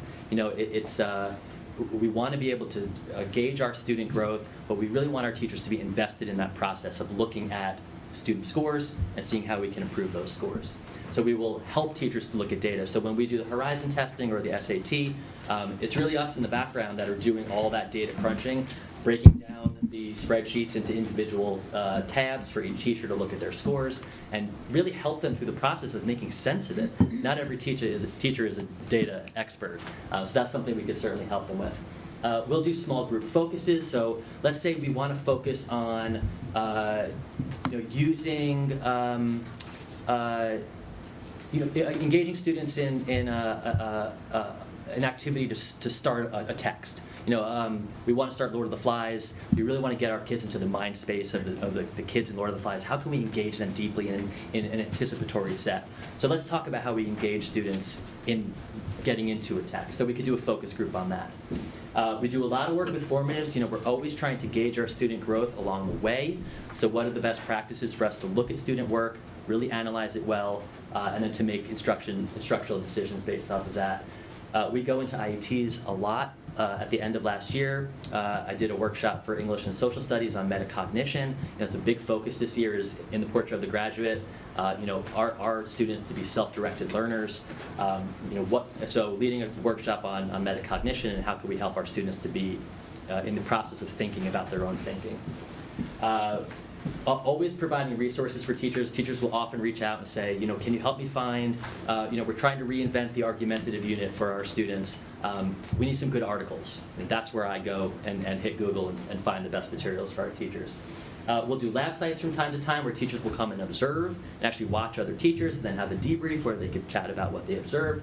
It's really great for teachers to show off their own skills and their own techniques. Let our teachers shine. They are wonderful and they have a lot to share, so why not let them share? We'll do that in IETs as well. Looking closely at student work, it's difficult for a teacher often when they're in their own mind to kind of look objectively at their student work. It really helps to have a partner in that to make smart decisions about how we want to adjust our instruction. Looking at task design, like I said, we want our students to develop a certain skill. What's the best way to go about attacking that? And then a big one too is technology, right? Trying to, whether it's using Schoology to the best of its ability, or it's using some new app that might engage our kids. That's an important way to go about it.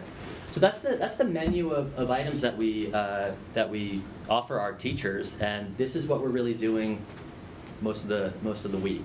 So it's a challenge for teachers to keep up with all the changes that are occurring.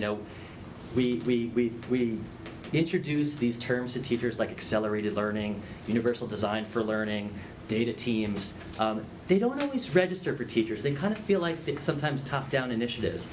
Our job is to make that meaningful for our teachers, to make it make sense, to let them know what that looks like in their classroom and how it impacts their students.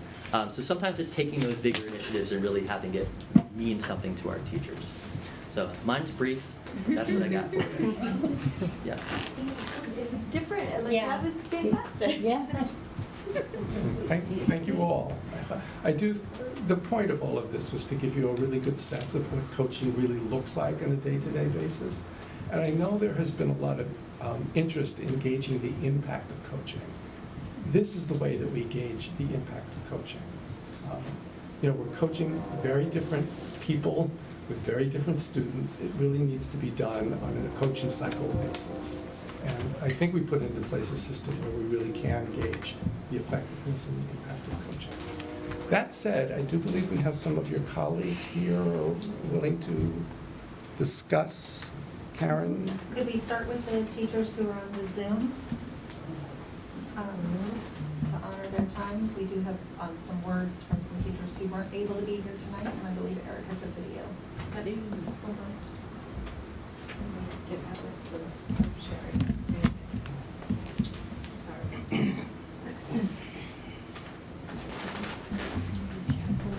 Hi, I'm Jacqueline Cox. Would you like me to start? Please. Sure, absolutely. For those of you who don't know me, I'm a third grade teacher at Cider Mill, and I'd like to share with you how my third graders and I have benefited from coaching.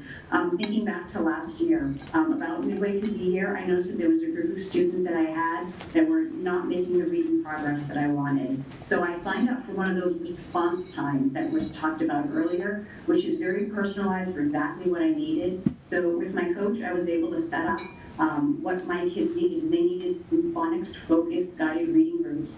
And within a week, I had all the materials from the coach, some personalized instruction, some modeling, some of those techniques that you heard about, like ghost whispering and what have you, that was really helpful. And as far as I was off and running. And as a result of that response time that I was able to sign up for, my students started making the progress that I was really looking for. Thank you, Jack. Hi, I'm Nina Seeland. I'm a fourth grade teacher at Cider Mill. And though this is only my third year in Wilton, I feel that I've sort of got a unique perspective in terms of working with the coaches, and I have had the pleasure of working with all the three coaches at Cider Mill, and I just feel grateful to have had the opportunity to refine and improve my teaching skills through working with the coaches. And I've learned that they're an invaluable resource for both new and experienced teachers, and because of my unique perspective of being not new to teaching, but new to Wilton, and being hired a month into the 2020 COVID school year, after the year had already begun, it was largely the coaches who were popping into my classroom every single day, offering so much of their time to make sure that I was comfortable with the curriculum, the assessments that really had already begun before I was even able to meet my students. So they were always there to collaborate and to co-plan and to co-teach while I was getting settled in. And so then, last year, no longer being new, I really had the perspective working with the coaches through a cycle. And it was more of a collaborative and reflective teaching partnership than my initial relationship with them. And so for the whole unit, I had the opportunity to have Randy in my classroom every single day. And just like she said, every single thing that she mentioned is exactly what we saw in the class every day. And so she was there with me, co-planning, co-teaching, analyzing student work, being responsive during instruction, and she pushed me to reflect on my teaching practices and what was really working so well in my room, but also what we could tweak to improve rigor. And I just think, most importantly of all, having these coaches as a resource doesn't just allow us as teachers to see what we need to improve in our classroom, but it really helps us with that how to improve our practice. And so having that for when we are planning, remediating, enriching, or whatever it is, my colleagues and I know that we can really say to them at any point, hey, I'm struggling to find a resource or to teach a lesson that meets X, Y, and Z of my student needs. We can reach out to them and get very thorough and genuinely helpful ideas that we can implement right away. And so they offer sort of a sense of ongoing PD that's individualized to our teaching, but also available whenever we need it. So I'm grateful for that. Thanks, Nina. Hi everyone, I'm Olivia Pornachari. I'm a third grade teacher. I think I can echo everything that Jacqueline and Nina have said about our coaches. And I think one thing that I've really noticed about my work with all three coaches is this ability to sort of craft what my students need based on analyzing information that the students are giving us and really responsively instructing based on right in the moment feedback from our students, and being able to really look at what they're giving us and change our plans based on what they need. And I think that is that coaching within the classroom, but I think there's so much coaching that goes on without that. There were many times last year, based on my student needs of years in the past, where I really found that I've gone to a coach with a problem that I've had or something that I've noticed in a student. Maybe it's a student who needs to be pushed further, or a student who needs some gaps filled, and the coaches dropped everything that they were doing in that moment to be able to immediately find a slew of resources that allowed me to access and help each of my students. And I think they're a vital part of our community, and I don't think I would be the teacher that I am in Wilton right now without any of their help. Thanks, Olivia. So we're going to move from Cider Mill. Thank you, Cider Mill teachers. Yes, thank you so much.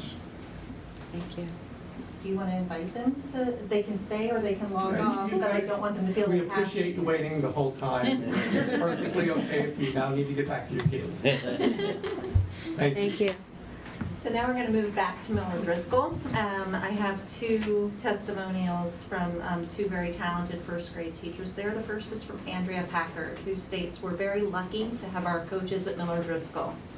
The coaches at Miller Driscoll have been instrumental in our continued professional learning and development. Both our math and literacy coaches have helped me to improve my craft, specifically in the area of personalizing instruction. As a classroom teacher of very young learners, small group instruction is a vital component across content areas every day. For example, Rosemary Rich has worked with me to build a strong understanding of our ELA workshop models, encouraged effective teaching, and has helped me to use my data to inform my instruction. Our coaches continue to inspire and motivate us each day." The second testimonial comes from Scott Dempsey, also in first grade, and he says, "Coaching has had a profound impact on my professional growth at Wilton Public Schools. Through the support of literacy coaching from Rosemary Rich and Katie Ferguson, my knowledge and expertise has grown tremendously in my short teaching career. I went from a teacher that knew how to deliver a lesson to their students to a teacher that could now analyze student data and plan lessons in small group instruction to meet the needs of all the students in my classroom. Our coaches also play a crucial role in supporting teachers with learning new curriculum and instructional practices. In some neighboring districts, I've spoken with teachers that don't have coaching support, and they stress how often they feel lost and overwhelmed when new curriculum is rolled out. The depth of knowledge from our coaches at Wilton truly has me in awe every day, and I feel extremely thankful to work in a district that values this position." And our last testimonial comes from Middlebrook, and then I'll hand it over to Eric for the Wilton High School one. This particular testimonial is from Joanna Genovese, who's a grade 8 reading workshop teacher. And she says, "Dear members of the Board of Education, over the past year and a half, I have had the pleasure of working with the Middlebrook Humanities coach, Sue Prada, to support my practice in Reader's Workshop. As a new staff member, I frequently met with Sue to unpack the units of study, align my lessons to state standards, and help support various levels of learners in my classes. I found planning lessons, analyzing student performance data, and observing demonstration lessons to not only be a great support to my teaching, but also to ensure student growth. Sue has been a partner in helping me develop my craft, take risks in my teaching, and fine-tune my mini lessons to ensure maximum impact for my students. As a continuous learner, it has been critical for me to have a thought partner who is not my evaluator to help me improve my pedagogy, identify best practices, any learning gaps and strengths in my students, and to help meet the needs of all students through differentiation and small group instruction. Having a coach support our IET has been instrumental in maintaining consistency across our team while acknowledging and valuing each of our strengths and styles. Sue encourages collaboration and challenges us to approach our work in various ways. Not only does she help us identify trends in our data, she also helps us identify specific learning and teaching strategies to either build on the positive trends or address weaknesses. Sue helps us narrow our focus and zero in on specific areas in need of improvement and provides strategies and support to help close any gaps in learning. In addition, Sue helps identify ways to support our learners who are ready for more, to be challenged appropriately, and helps us ensure their continued growth and success as well. This school year, I am most excited to have Sue support my growth in small group instruction and word work, as well as identify strategic ways to support the transfer of skills among the content areas in the humanities department. Thank you, Joanna Genovese. Okay, Eric, thank you. Is my slide happy to be in there? It should be the next one. And then we'll cross our fingers that if it doesn't work, I can very quickly log on to YouTube.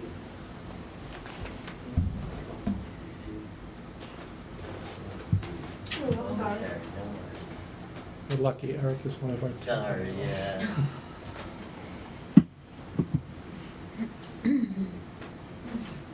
I worked so hard on this one.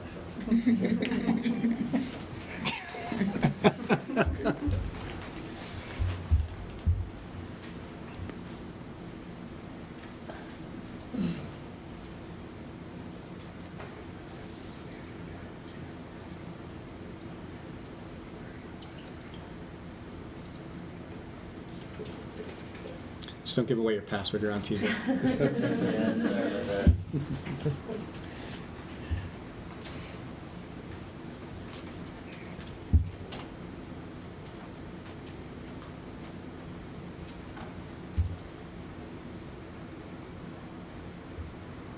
Alright, that wasn't too bad.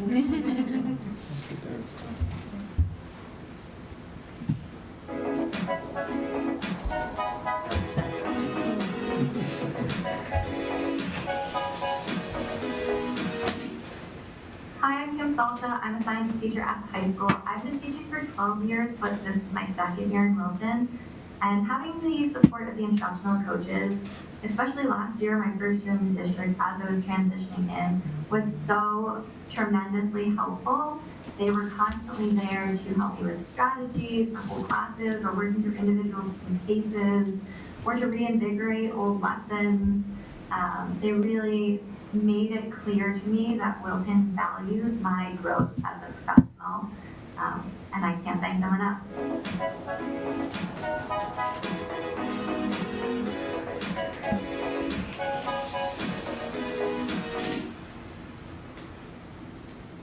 The notion of having a professional, a trained professional that you trust, who can help you in a more informal way, yet professional way, is proven to be invaluable. And I will go, for example, to Eric. Most recently, I think we talked about how to set up a good program for writing conferences with students, how to meet with them quickly, how to make them more efficient, how to set a goal, not just to blather on about someone's writing or ask questions that don't make sense, but to define things so that students can focus in on something they want to do and then measure whether they achieved it or not, is something that, I know I can go to the coach and say, here's my problem, what can you do to help me, and get materials, get some research to back it up, here's some things you might want to read or take a look at, so that you can adjust it for the level of class you might be offering. And it's become much more useful. That's probably the best word. So I had Eric Mickelson as my instructional coach 2 years ago, my first year here at Wilton High School, in fact my first year as a full-time teacher at all. And that coaching cycle was just such an invaluable resource for me. As a teacher who was just trying to get the ground under my feet a little bit, to be able to be coached by someone with such incredible experience, to not only help me with the basics, but to really get me to some pretty high levels of assessment, planning, things like that. It really meant the world to me as a young teacher, and I still think back on that process so fondly, even when Eric's not in the room. I'm thinking about all the tips he gave me and things like that with pretty much everything I do.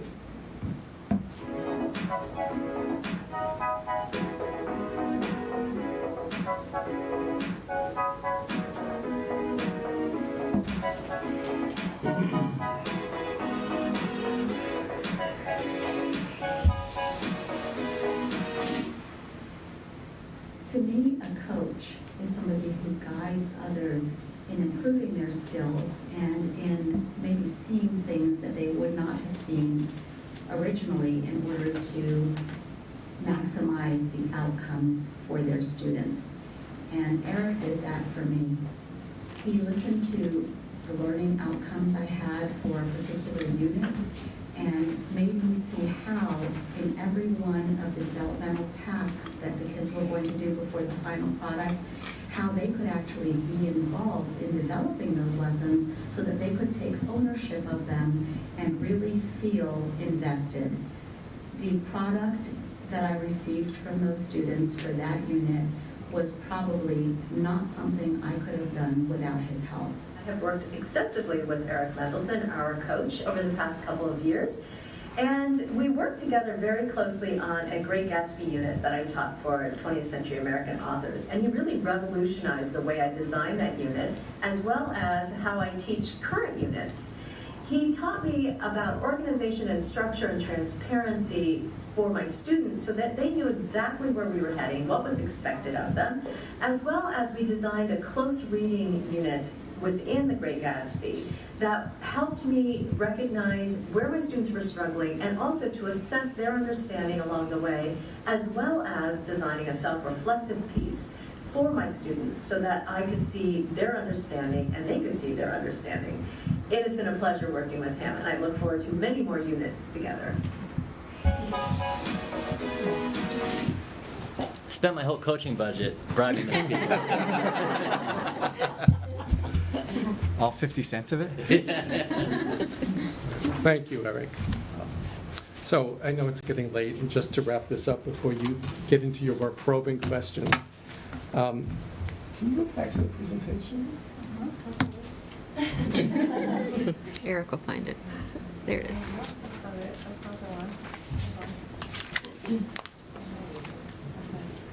Yeah, second to last. Questions? No, above that. One, above that. Okay. So I just wanted to end with this quote. And, successful coaching, of course, depends upon trust. But I wish we had had the forethought to also add that it requires support and coordination among all the stakeholders to work. And what's most important is the nurturing of the coaching program.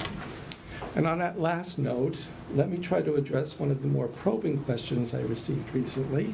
Thank you, Mandy. And that has to do with why some of our teachers may not yet feel that coaching is benefiting them. And I'm going to use the high school to illustrate that concept of nurturing. In general, for a myriad of reasons, coaching is a heavier lift at the secondary level. And I don't think we would have received such glowing testimonies from the high school several years ago. It took time to nurture the program, to get all the pieces in place and working together smoothly. But now it's working beautifully, thanks to the hard work of all of those groups mentioned in that quote. And I think we just need to acknowledge that there have been a lot of changes in some of our schools over the past few years, from changes in administration to the changes brought about by the pandemic. And I believe this has impacted the progress of the instructional programming to a certain extent. But I'm confident that with time, with continued refinement, and by being responsive to the needs of our particular schools, we will get there. As a school community, we have high expectations for both students and teachers, and so it's important that we provide both with the best opportunities we can for their personal and professional growth, and coaching is one of the most effective ways that we can do that. And finally, there's one more. So the second question I got had to do with instructional coaching in other DERG A districts. Here's the information we were able to gather. As you can see, each district does it a bit differently, and they configure support staff in different ways, but most do provide instructional coaching to their teachers. Darien is the exception, but I have to say that during one of our recent visits there, they peppered us with lots of questions about how we went about instituting the coaching program, and they were clearly interested in pursuing it. I would say they seemed a bit jealous. Yes, they did. All right, so that concludes our presentation. I do apologize. It went much longer than I had thought it would. But we're ready to take any questions or comments. Well, before we begin, I'm sure I'm echoing everybody's thoughts that this has been a tremendously well-prepared, well-thought-out, comprehensive, illuminating deep dive. So thank you and the entire staff for all the time this must have put, but valuable time and informative. So with that, I'll open it up to questions and comments. I have a question. I think what you do is amazing. So thank you all for all this hard work and what you presented to us tonight. I can't wrap my head around the coaching cycle. Is that where you are in one room for the 5 weeks or however long it is? Are you in multiple rooms? Are you going from room to room to room to room to room? Or are you staying in one room for the consistency and you work through a week or 2 weeks and then you move on to another room? I can't quite. It could be any of those. That's why I couldn't get my head around how you manage it. Yeah, it depends. It's like at Cider Mill last year, there were 3 of us, and we each had 13 teachers, one whole unit. Every single day we were with that teacher. But this year because we're trying to honor, they want more time with us. Of course. Which we're so happy about. Yeah, I'm sure. So this year we're coaching, I think more like Sue does, by IET. So probably we'll rotate. There's only 3 teachers in an IET. So we'll still So spend tell a me lot what of time. I don't even know. So it's like a group of, a IET team of is- teachers. So like, let's say 3 third grade teachers, their rooms are right next to each other. And I'll go into, however they want to do it. If they want me to come in 5 days in a row and then go into the next person, or if they want me to do 1 day, then the next day, then the next day. But it's so many classroom days together. So you work as a group then too, as well? Yeah, and sometimes the way that the coaching cycles lay out, it's typically, what I found is that if you spread yourself too thin, you're not effective at all. Right. So typically, when I'm in a coaching cycle, it's typically 3 people at a time, and then there's a 4th that I leave open for people to be able to just sign up on the fly.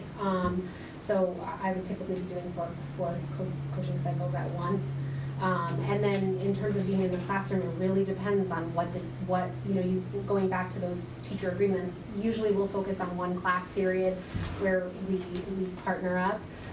But there have been times, I just recently, last year actually, there was a coaching cycle where the teacher wanted to study lessons across a day, because the beauty of middle school is that you can do a lesson study in a day. From the beginning of the day to the end of the day, you can end up really transforming your lesson and having a higher impact. So we actually scheduled 3 class periods across the day, plus debriefs in between a few times. So it really depends on the work you're doing with the teacher and what the teacher wants. So do the teachers come to you and ask you to come, or do you select the teachers and then that's how it starts? How does this start? How does this how does the genesis start? Right. So a teacher comes to you and say, I need a coach, or? Because we're not trying to fix teachers, it's No, not a deficit model, right. everybody's coached. Yes. So for in Centerville and Mother School also, I'm not, you guys can. So you guys work with 100% of teachers? Over Classrooms. Yeah, over time. And what about Middlebrook? So at Middlebrook, yeah, we work with all the teachers. So it could be going back to that 3 bubble with all the arrows. So coaching can happen during program time with the whole group. Coaching sometimes can happen in the IET, and then individual coaching cycles would be one-to-one. And then at the high school, are you with 100% of teachers? We haven't gotten the cloning to work right yet. There's only, 2 of us now. Right. 1.5. Yeah, 1.5 of us. So we do our best. A lot of what we think about is leverage. How can we get the most out of something? So even if we work with a teacher in a coaching cycle, can we then bring that to a department meeting or an IET to spread it out? Right. So it is always thinking about leverage. I mean, because we are, especially if you're going to do a 4-week cycle with a teacher, that takes us offline. And we have a block schedule too, so it really takes you offline. So we have to think strategically about how we put ourselves out there.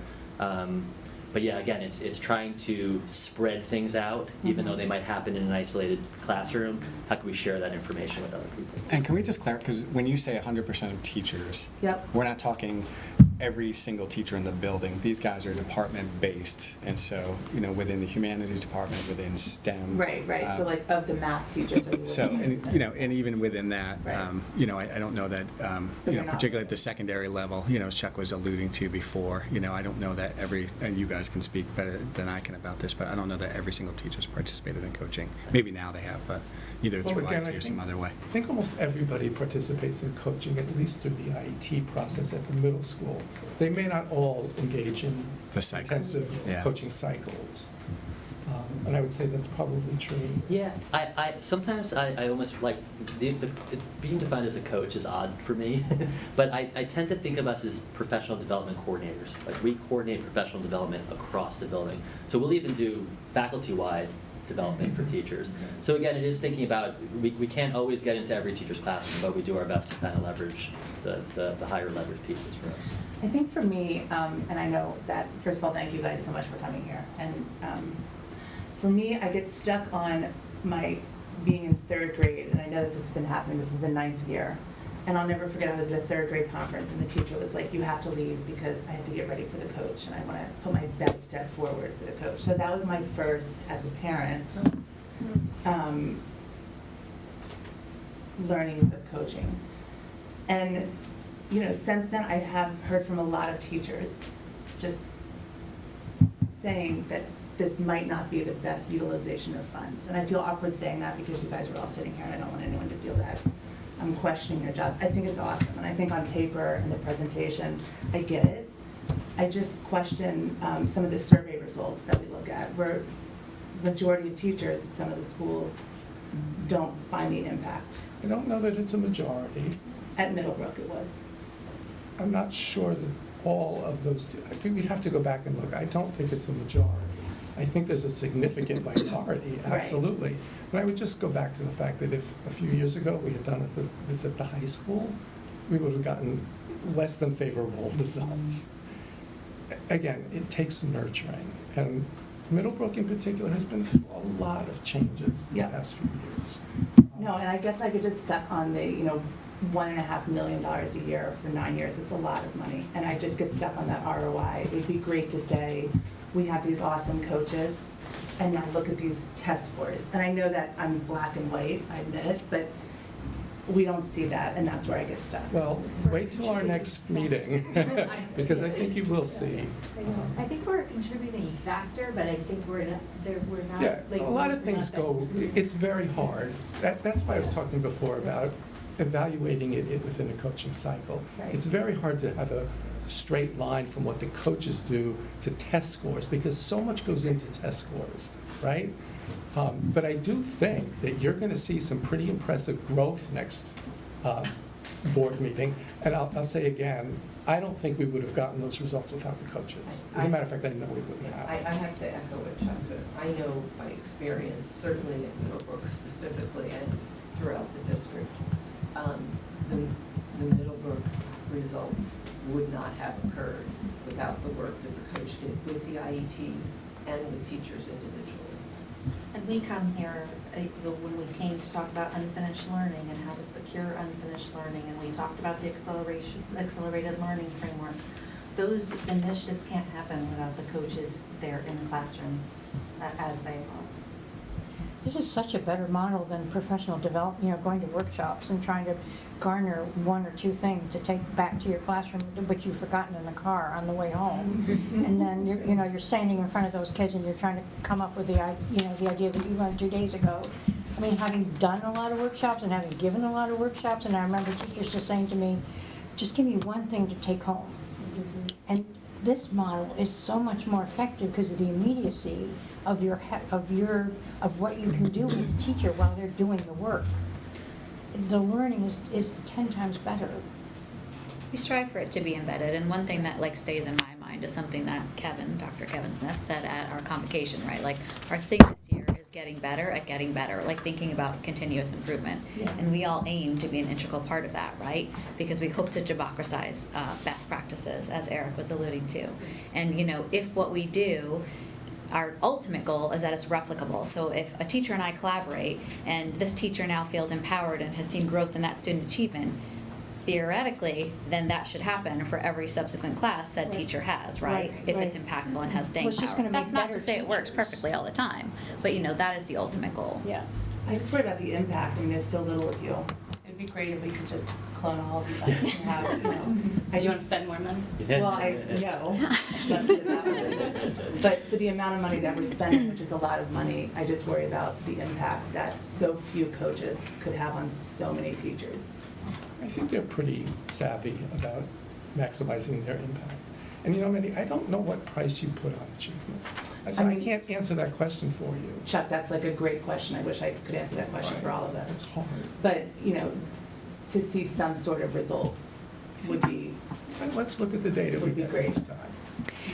Is that the next meeting? Yes. Okay. And I'm going to weigh in on, I think, two pieces here. So for me, first of all, thank you. Yeah. You do unbelievable work, and it's such a pleasure to call you colleague. These guys spoke about, you heard the term invisible a lot, and as they were presenting, it had me thinking, if you widen the lens and think about, kind of traditional K-12 education in America over time, researchers refer to it as, kind of batch process or egg crate model. And, think about it. It goes back to the Hurlbut Street Schoolhouse. One teacher, one room, a group of kids. No supervision, no support, minimal resources.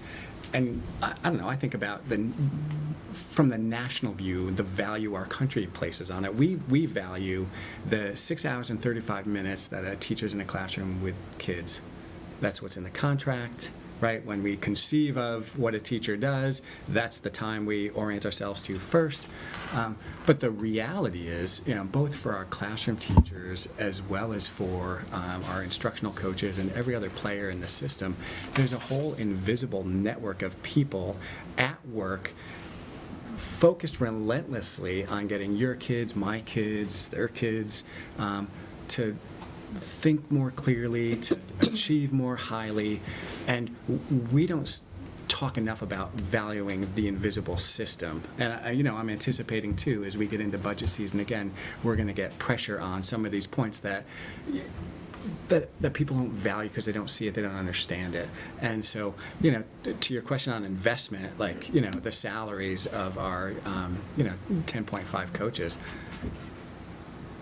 I don't know. I think we've earned the ROI in spades, and I think not only just about achievement, Mandy. Let me just finish the thought, but also about the depth of knowledge and skills, right? That they've been able to present and bring along and share, and help our staff achieve. That's totally invisible. And I think, it's those kinds of things that you see and we see in the growth scores, or we'll see in the growth scores. One of my commitments to the board when I was first hired was to try to reduce the variability of effectiveness across classrooms. And again, you go into the research, like that's the story. Like it's anybody's game when you go into a classroom and a classroom next door.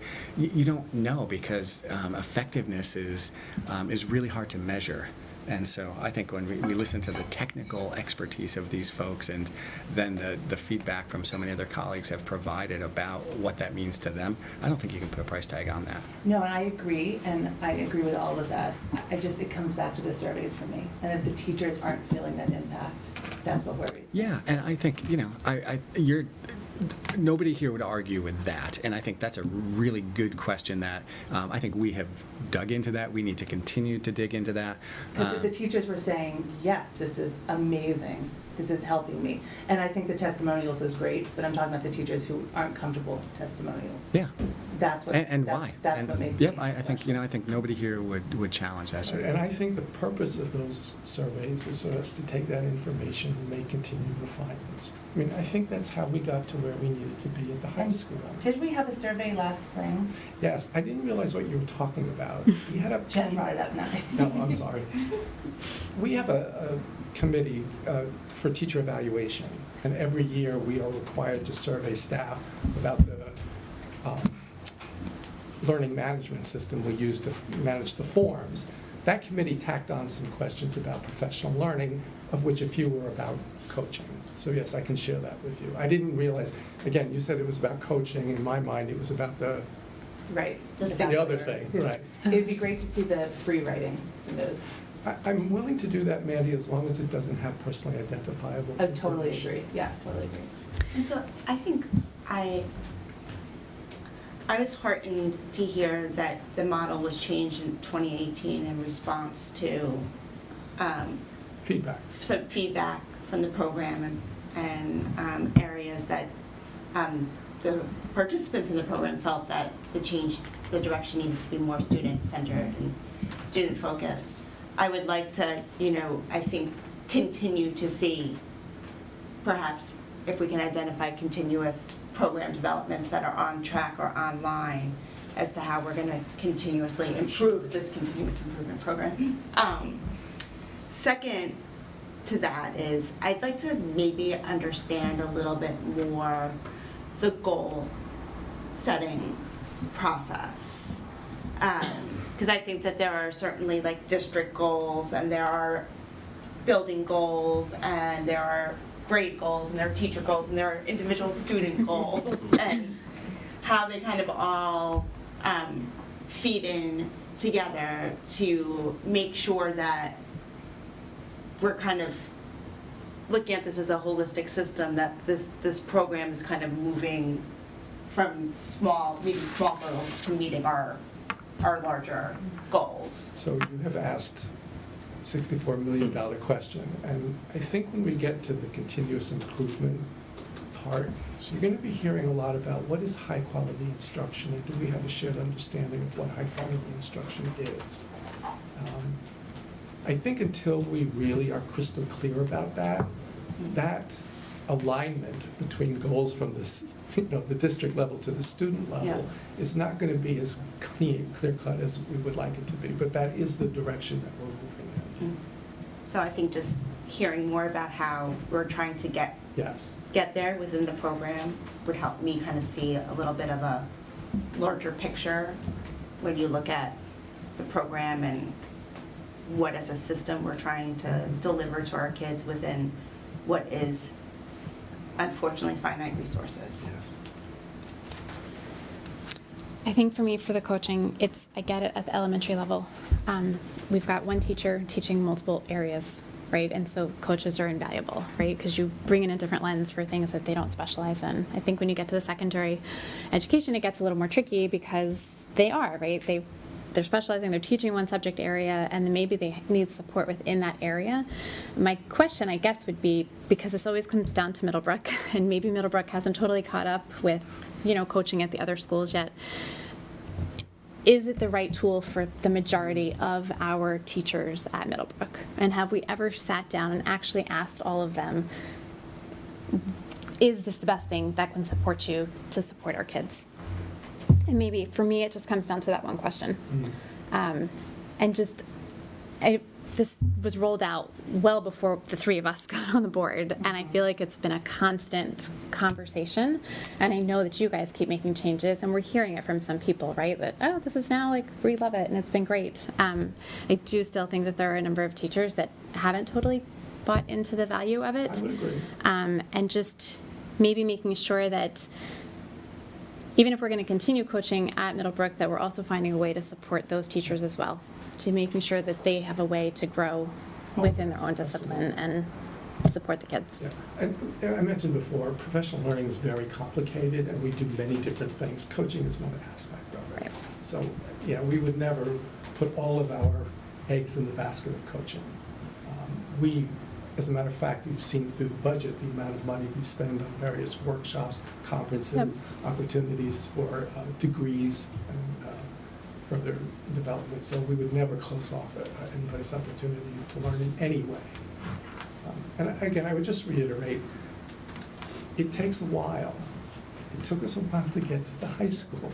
It does, and so maybe that's a follow-up question, right? Like, how long do we keep trying something before we say, hey, like maybe this wasn't the perfect.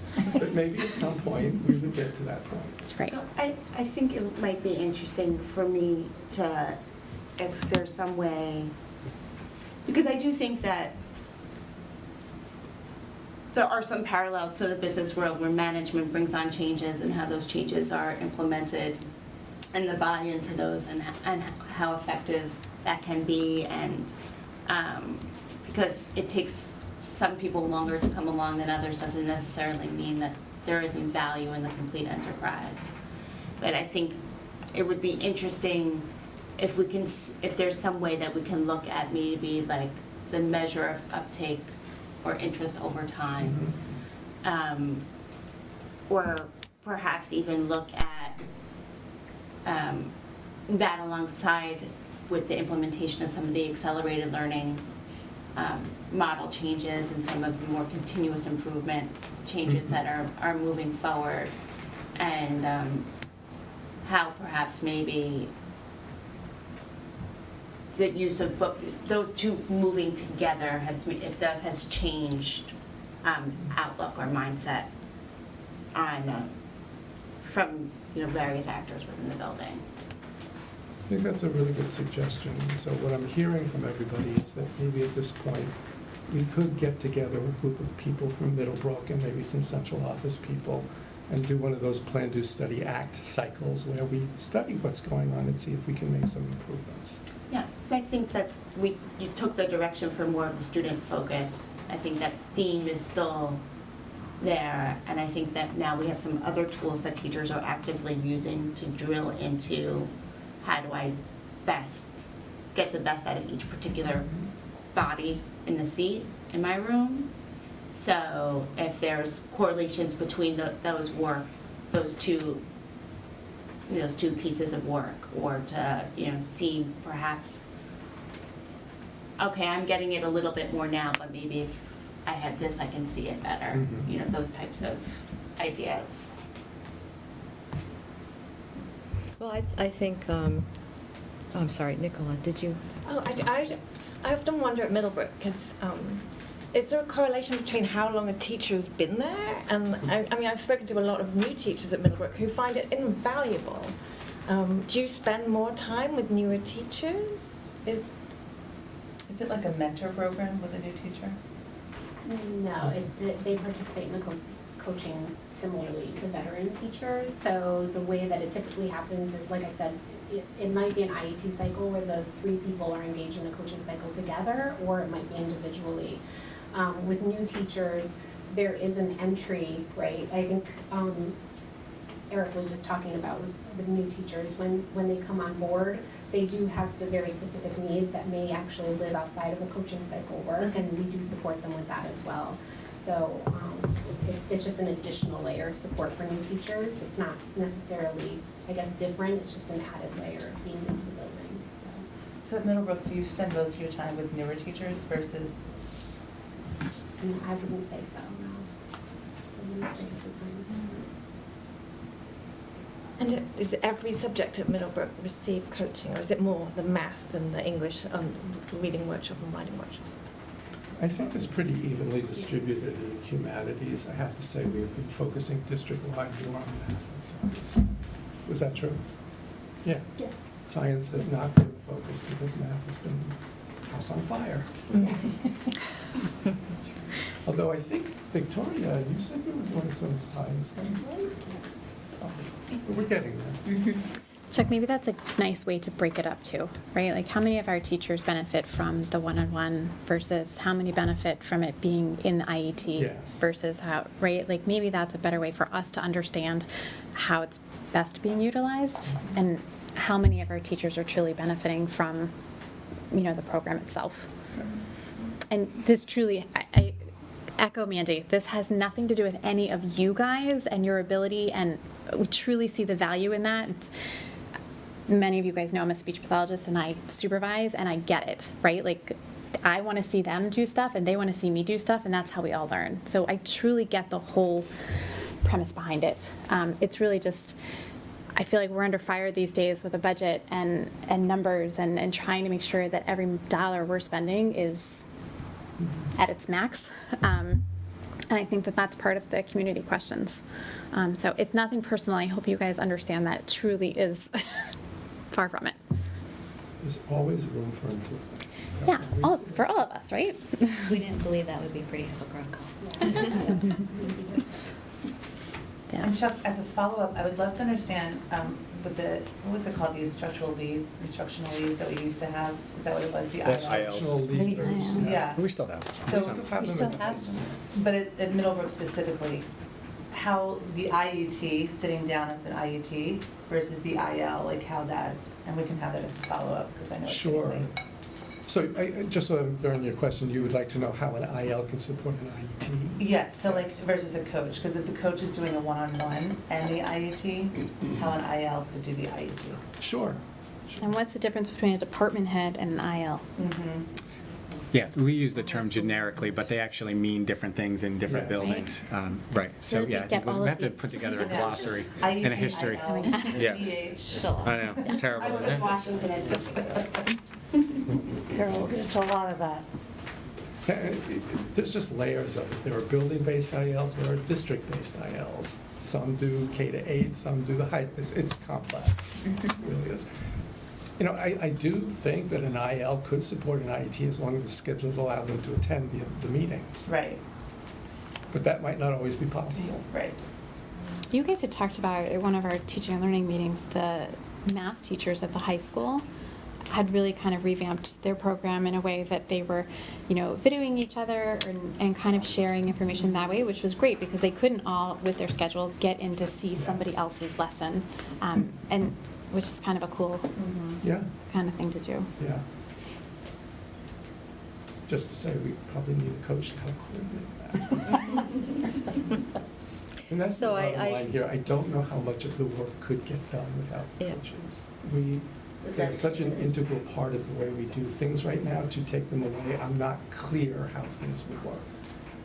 So some people have used the word follow-up, so I think at a future but not too distant meeting, some of these issues, you can help flesh out some of the terminology. And Eric's term about leveraging, I think, is key. And so to other people's points, like how many teachers are being reached. And then we heard the testimonials, and we do not want to dismiss those. Those are very important. But are there skeptics out there, and how big a universe is that? Okay.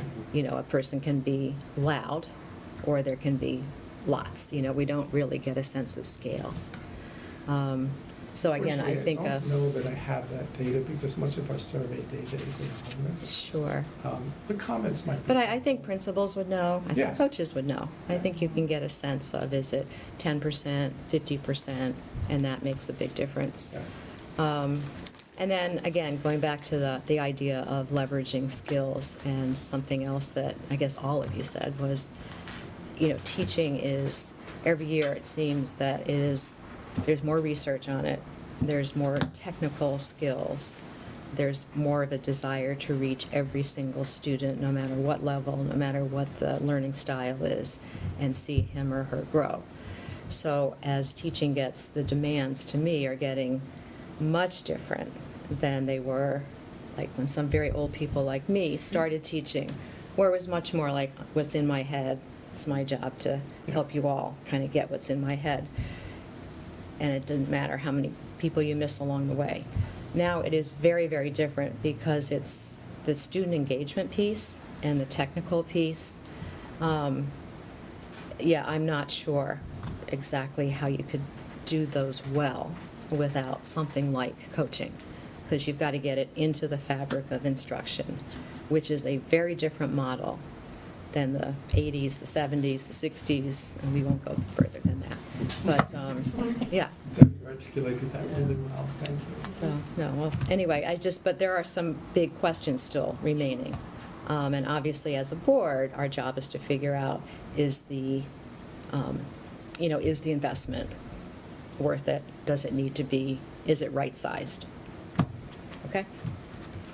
All right, so I think we're all getting kind of tired.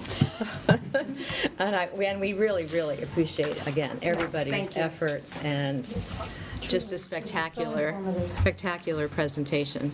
It is 9:14, and I'm looking at the rest of the agenda. There are no action items that are necessary for us to take tonight. So could I have a motion to reschedule these agenda items for the next meeting? So moved. Oh, wait.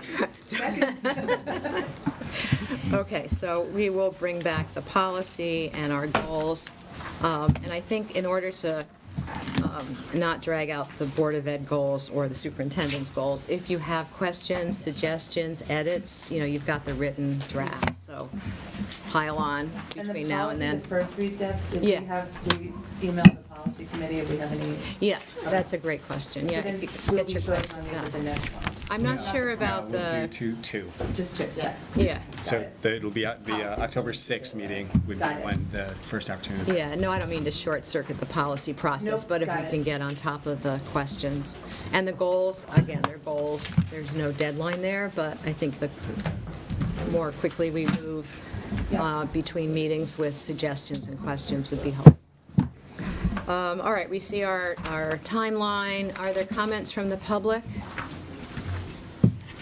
Okay, all right. So again, thank you, everybody, and thank you, everybody. So, meeting's adjourned.